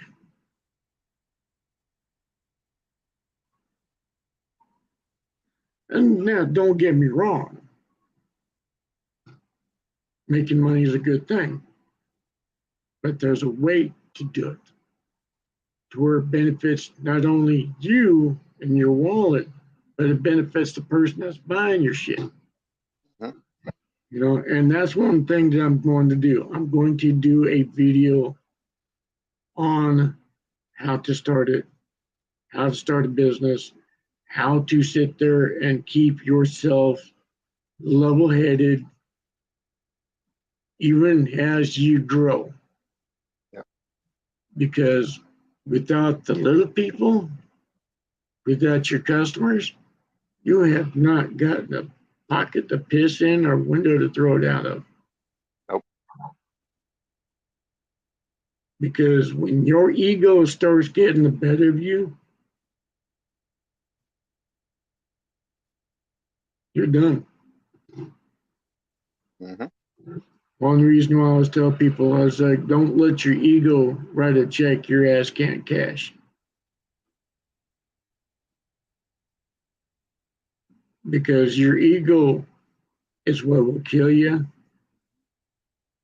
or make you. Yeah. It's good to have a little bit because you're sitting there saying, all right, I'm feeling the need. I'm sitting there, I'm doing this, I'm doing that. But when you sit there and say, hey, minion, come here, shine my shoe, and treat the person like shit, giving It's them not how it works. the shillings compared to the bucks. You know, you sit there and you throw them a penny when you just made 20,000. And it's I, like, I, I, I couldn't sleep at night if I did that. now I'm a cold-hearted person. I'm very cold-hearted. A lot of people have not seen this, you know, throughout the deal because that's who I choose not to be. But I can be. But even me at my coldest still wouldn't do that. Because this right here, this right here would be eaten alive. And that's one reason why I call these little bitches out. You know, it's fun that way. You know, you put them in their place, you sit there, you do this. I'm gonna eat my cherry.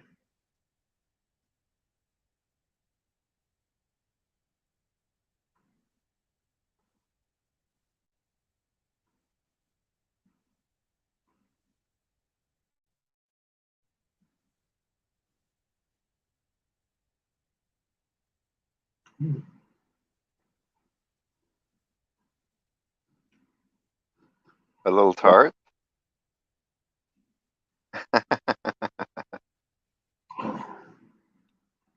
Jumping you horsey farts. Wow, jump. God damn.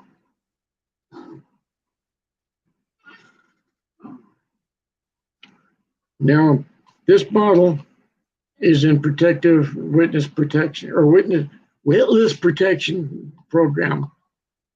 Its identity is unmarked and it cannot be shown on any kind of broadcasting. So I'm covering it for good sake. Just so that way I get that spout taste out of my mouth. I think it's short. So, ooh.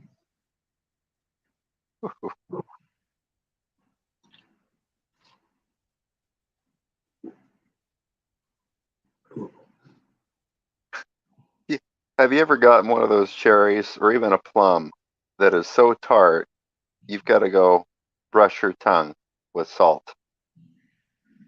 Yeah. Oh. Oh Ew. yeah, yeah. Ooh. We had some of those that we called bittersweets. There are some that were just really bitter, and there's some that were sweet, depending on what side of the tree that you got them on. Oh, man, that was one hell of a tart. Oh, that's rank. That was rank. It's like, oh. Instant pucker power, man. Just like, wow.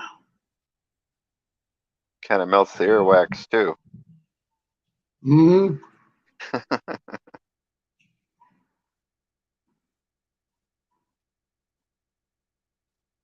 Yeah.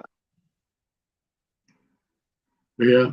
You know, I'm thinking there's a couple of things that I'm working on that a couple of friends of mine shot the idea with that I may work out, but I'm not saying anything yet because I don't want the cat out of the bag. It's going to be interesting if a little guy like me can pull this off. Yeah. I believe you can do it. I'm a little dude in the social media dude because I prefer that way.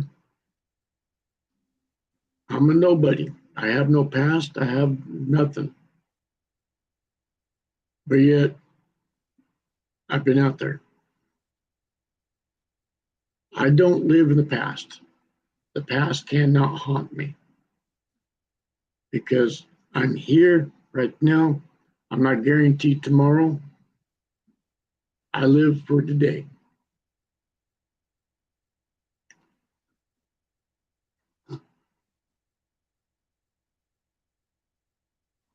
That's a good way to keep yourself grounded. You know, if people bring up your past, hey, cool, all right. Yeah. So that's back then. I'm not there. I just hand him a rearview mirror. Mm-hmm. Oh yeah, Here. speaking of that, I am writing a book called Review Mirror. Oh. It is a good book. Once I find it, I'll share it with you. It is a book that I've been working on for a while. There's another book that I'm writing right now, also, which, sorry, ladies, I will get back to it as soon as I can. I keep forgetting about it. If y'all remind me to start writing this book again, I will get back into it again. I will, I promise. Cross my heart. I mean, my heart. I mean, this thing right here.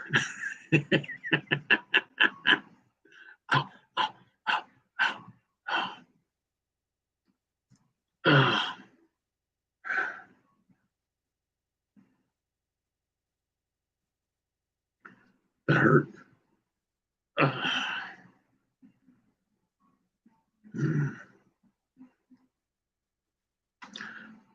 Before I get yelled at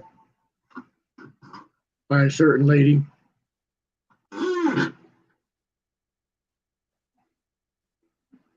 just now seeing the strap.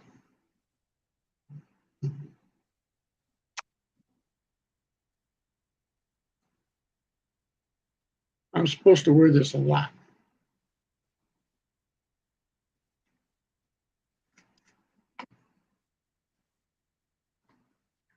I was looking for this all day.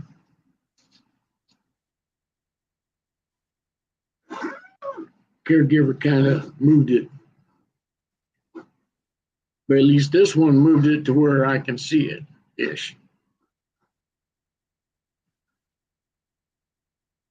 Yeah, I'm glad I don't have to wear one of those anymore. Unfortunately, I got to wear it for a while longer. I try not to because I try to work the muscles out and stuff like that, and I try to work my knuckles out. And You know, my knuckles aren't always working the way they're supposed to because they kind of hit someone solid now and then. But I'm writing a book I've been working on for a few years called Review Mirror. It's about a biker comes home early on his wedding anniversary, finds his wife in bed with his best friend, loses it, grabs his motorcycle gear, loads it up, takes off, and house blows up. Loses his wife and his best friend, stuff like that. So he's distraught. He goes on a journey after that point to find out what, where his meaning of life really is. And they've been married for 25 years. So now he's going on questions, answers. He's going to look to see what happened, where, to try to find himself again. Because he just lost his best friend of probably 30 years. As friends before getting married, so forth. I never put that part in the book of how long they've known each other yet. I don't know the direction of the book that I'm writing until I start writing. Once I stop writing it, I stop thinking about that book. I do not sit there and say, this. Oh, that'd be cool. That'd be cool. No. Once I stop writing in that book, I'm done with it. I don't think about it again. But the guy goes on a journey and he's trying to find himself. And he goes through a little bit of turmoil and stuff like that, But right now, the direction of the book, he's finding memory. And the other book that I'm writing is Adventures of Gypsy.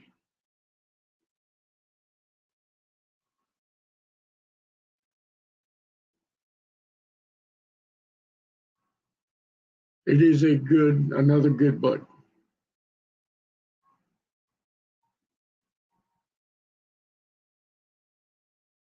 But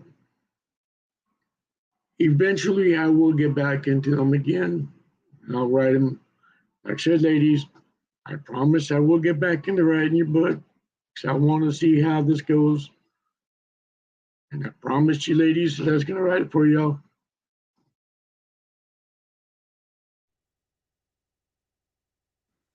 I'm gonna have to hop off here All right, same here. for a little bit. I gotta take a pill for a headache. So, All right. but thank you for having me on. Appreciate it. Be glad to have you, man. More than welcome to come on anytime. Thank you. Grateful for that. And It's always a great conversation. hopefully I'll talk to you later. Oh yeah, I'll be on later. Okay. I'll be on Discord later. Okay. You have a good night. You do, And man. good night to everybody who's watching. Yep. And we love y'all. One thing you don't want to say is with that, you guys, y'all rock. You're putting up with me for a couple hours on nonsense. But like I said, I pick a topic, but I'm not always on that topic. I always go with the flow with people and stuff like that. We hit good topics. We sit there and we hit general things. But it's the conversation, it's the people that makes it. Hey, Estrud, how you doing, brother?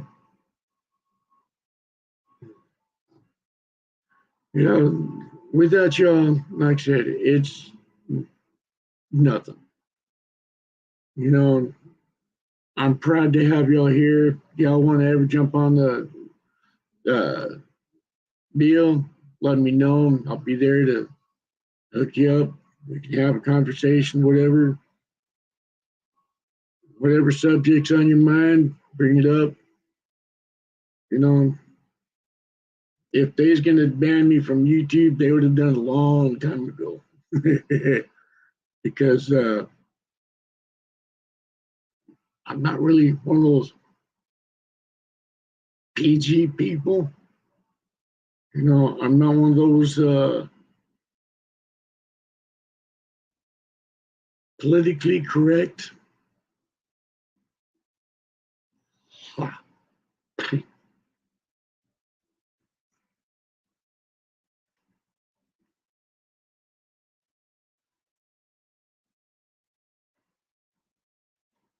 How do you say your name? Correct me if I'm wrong. Is it Torik or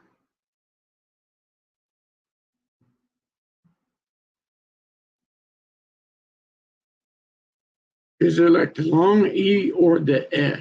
Like esoteric or esoteric or esoteric? Sorry.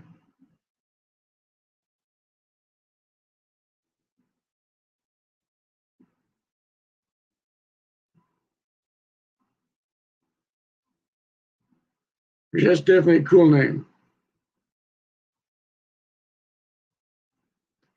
I'll call you Mystic. That way it's easier for me to remember. Because I don't like butchering someone's name, so well, gotta back that up. I'll butcher a person's name if they've lost my respect, if they've lost my trust. If I have nothing to do, I'll butcher their name every day. But as being, I know you and you're a pretty cool dude, I'm not gonna butcher your name.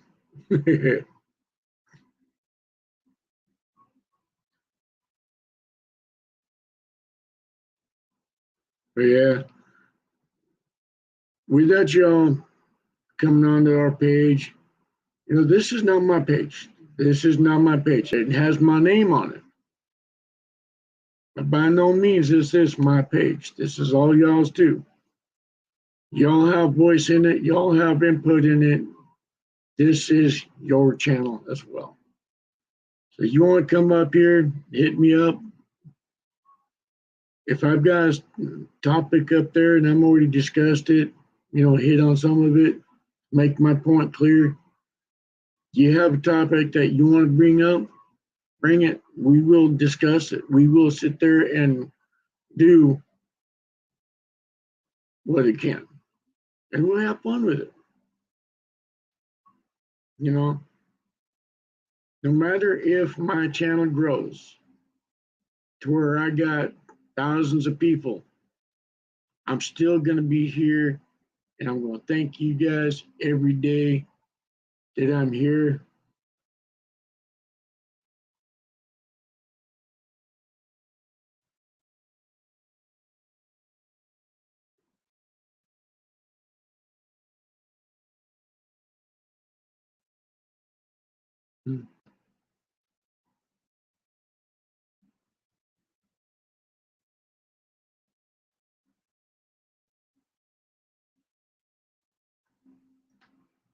Well, like I said, I don't want to butcher his name, so um, I'll just call him Mystic for now until I hear how to pronounce his name. Like I said, you ever want to come up on the panel, let me know. You know, I'm learning as I go. I'm learning, you know, how to do the green screen thing. You know, I'm learning how to do these things more myself as I go because I'm always one of those problem solvers.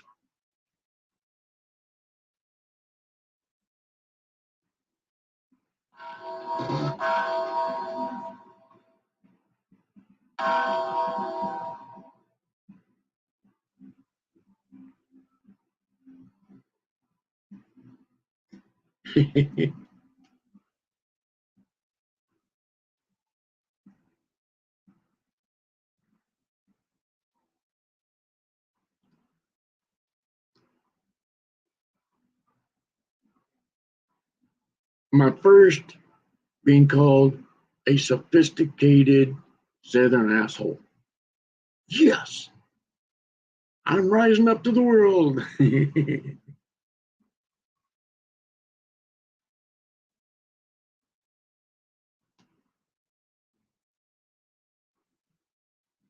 But I know it's all in fun, so. But anyway, like I said, without y'all coming on the page, without y'all being on the channel, putting y'all's voice in, sitting there saying, this is what it is, this is what it is, this is how I feel. This means the world. This means the world to me. Y'all mean the world to me. And I'd love to hear you guys' voice, hear you guys' comments, what you guys think, stuff like that, because that's what makes this day go forward. Y'all have input as well. Because like I said, this is not just my channel, this is y'all's channel as well. We love y'all here. We always look forward to having you guys speak up, voice your opinion.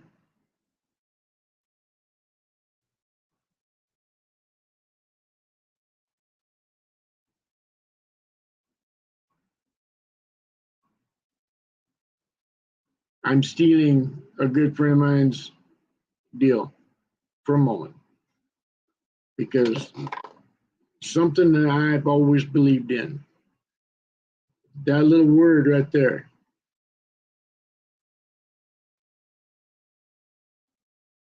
we MC. When you're in the MC, it is not I. There's no I in that word.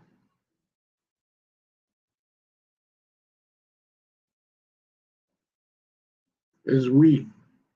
We MC. We are strong. We are valued friends. We are valued family. I am honored to be part of that we MC. I'm also a proud knucklehead. That's why it says right there.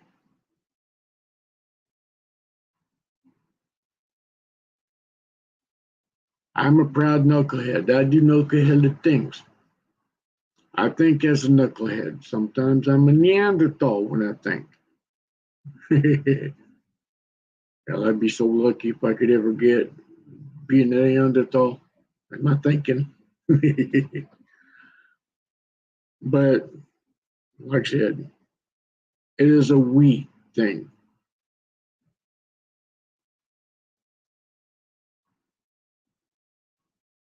We, not me, not I, is we. We as one nation, we are as one blood, we are as one heartbeat, we are as one family.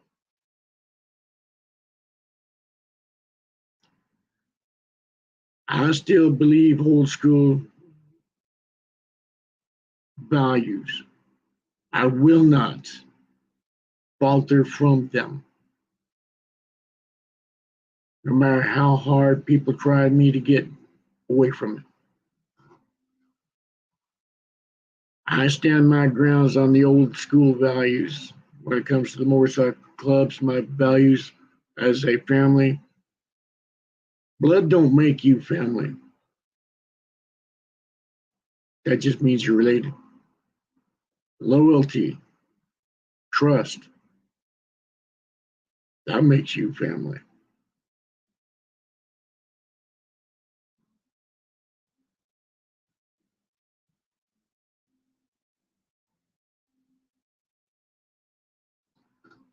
Those right there, trust, loyalty, respect, honor, love. Those are things that everybody should live by. Trust is key thing.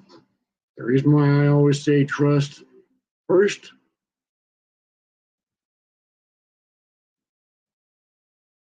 because without trust, right there, oop, there you go.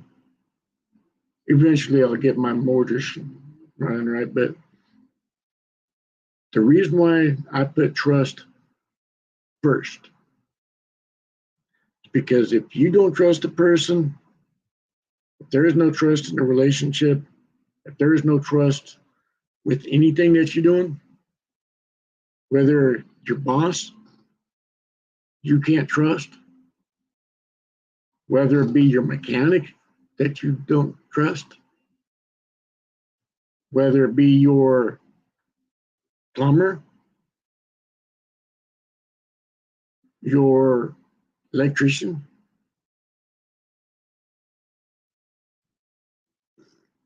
roofer, furniture, movers,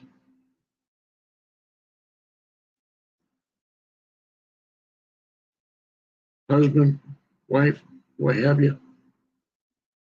If there is no trust in any one of these statements that I just said and all the others, there is no reason to step forward. Because without trust, there's nothing. Absolutely nothing. There's no ground to stand on. There's no pot to piss in. There's no window to throw it out of. That's why I don't trust you. I don't have nothing to do with you. There's blood family that I still have not talked with for probably 20, 30 years because they broke my trust.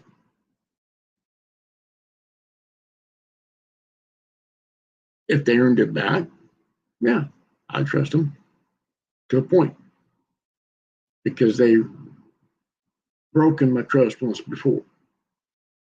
But see, trust can be rebuilt. It'll never be the same because that memory is there. You gotta sit there and stay strong with your beliefs, with your ethics. Loyalty, again, second. Because if you have the trust, that means you've earned their loyalty. And if you've earned their loyalty, you've got their respect. And if you've got their respect, you've got their love. You've got their honor. You built that honor trust system. You sat there and you put yourself out there to be trusted. You put their time in to build your loyalty. You're building yourself up. You're working with your code of ethics. You're building yourself up to be strengthened. That comes respect. Because you've shown you can be trusted. You've been shown that you can be loyal, that you're loyal to whatever you're doing. Whether you are the mechanic, barber, dentist, doctor, heart doctor. When you go in to get your heart done, you want to know that little fucker's got your back and that's going to do what he can to save you. Because when you hear a doctor say, oops, that's the last thing you'll hear. So you want to be able to trust your doctor to get you in, get you out better than you went in before. So see, trust is key on everything. You cannot move forward in your job. You cannot move forward in an MC. You cannot move forward in your businesses You cannot move forward in your relationships whatsoever without trust. Because you want to make sure that you can trust your partner, most of all. Because your partner is who you come home to every night.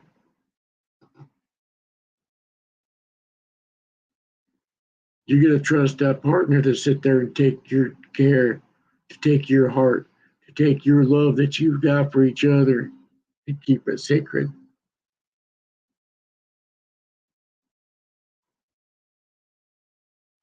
It's there. We love it. I would love to see more people start using these ethics right here.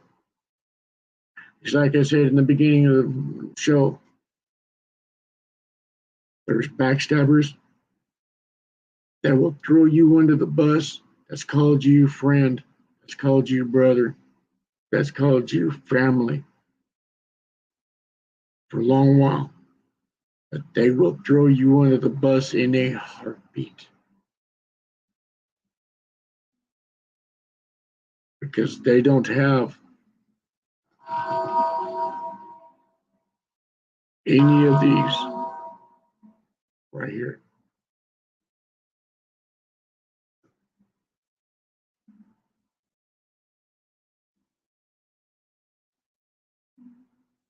As SSW said earlier, if he screwed some over like that, you wouldn't be able to sleep right. Neither would I. I'm a cold-hearted person.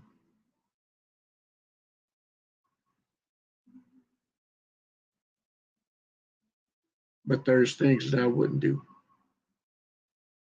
because of the fact that I was raised with all of these in place. Trust, loyalty, honor, respect, love. Everyone's got them.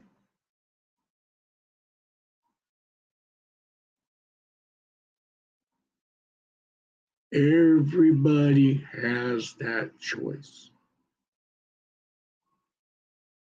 I've done a video a while back called The Legacy You Leave.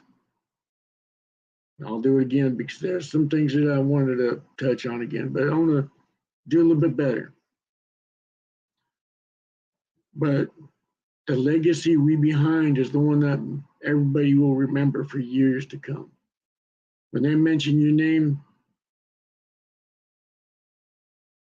you'll be remembered. What legacy do you leave behind? Do you have these in place? Or when someone says your name, dogs start licking their butt and start scratching that dirt, try to cover it.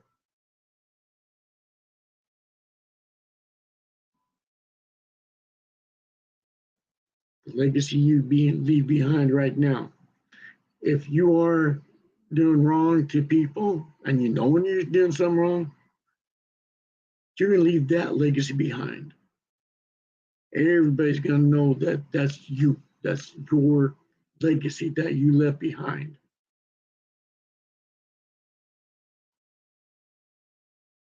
Or are you sitting there looking at the little people and you helping them out? And when someone mentions your name, they sit there and they smile. They get that warm, healthy smile on your health. And they hug you, sit there and say, man, thank you. You know, you've been a blessing. I've seen you work. I've known you work, da, da, da. You did great, da, da, da, whatever.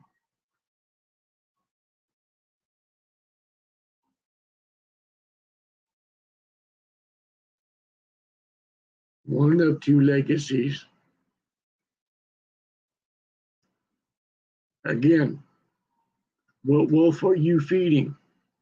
What wolf are y'all feeding? the good wolf or the bad.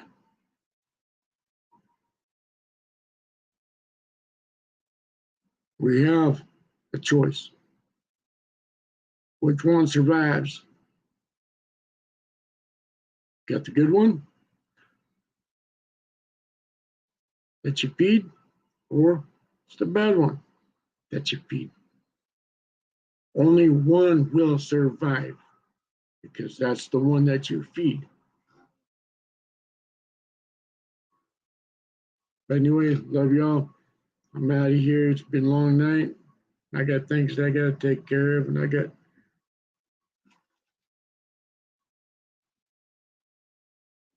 more cherries to eat. But like I said, as always, when I end my shows, I always give a shout out to all brothers out there that are riding on their twos, threes. No matter what cut you've got on, no cut, whether you're an independent, 99%, 1%, it don't matter to me. This channel here, you got our utmost respect. We love y'all. Hearty salute. Much love and respect to you guys. Stay good, stay golden. Keep your heads out of your asses. I'm going to do another video about that because there's some things going on that just chaps me. Like I said, I'm working on some things right now that I'm keeping quiet. I'm making sure that I get my I's dotted, T's crossed. Every dot noted, every quotation filled in proper places before I do this, before I even say anything about it. But it's going to be good. It's going to be real good. I cannot wait. Diligence. Because I put the rubber where the road meets. I will sit there and do that work. I will sit there and bring my best effort forward. I may not have much, but that don't matter. I'm only limited to what I put into this. If I want to make this channel grow, it will grow because I'm putting the work into it. I'm putting it forward every step, but it is not alone because I cannot do this by myself. Y'all knuckleheads out there, y'all rock, y'all rock. I love y'all with all my heart. Glad you're here. Glad you make my day. You know, don't be afraid to be on the panel. You know, we'll hit whatever subject comes up. But with that, again, no matter what military branch you're in, whether it be Navy, you got some Navy men out there, women out there, you got some Marines out there, hoorah, you all rock. We got some Air Force, Coast Guard, National Guard, Army. Again, hoorah, 100%. We got your back here. We got your support. Right, I should say, y'all got our support here on this channel. We thank y'all. Whatever branch you're in, write it down, comment below, and I will sit there and give you a shout out. We love y'all. Have a great night. Peace. Be still. Love one another. Make sure that you're living your dream. If you see a need, fill that need. Make it worthwhile. Make it your own. Work with it. Don't be afraid to fail. Don't be afraid to fail because that's just one door closing. There's thousands more doors to open. When one door closes, another one will always guarantee to be open. Just gotta look. You gotta make sure that you're looking at the right spot. You see a need, you feel it. With that, they stay the Hana Chin Lo Flu. Peace, my friends, my family. We got this.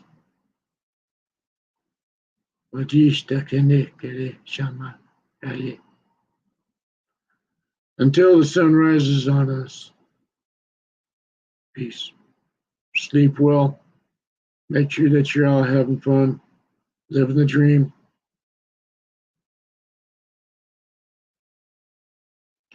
It is always a blessing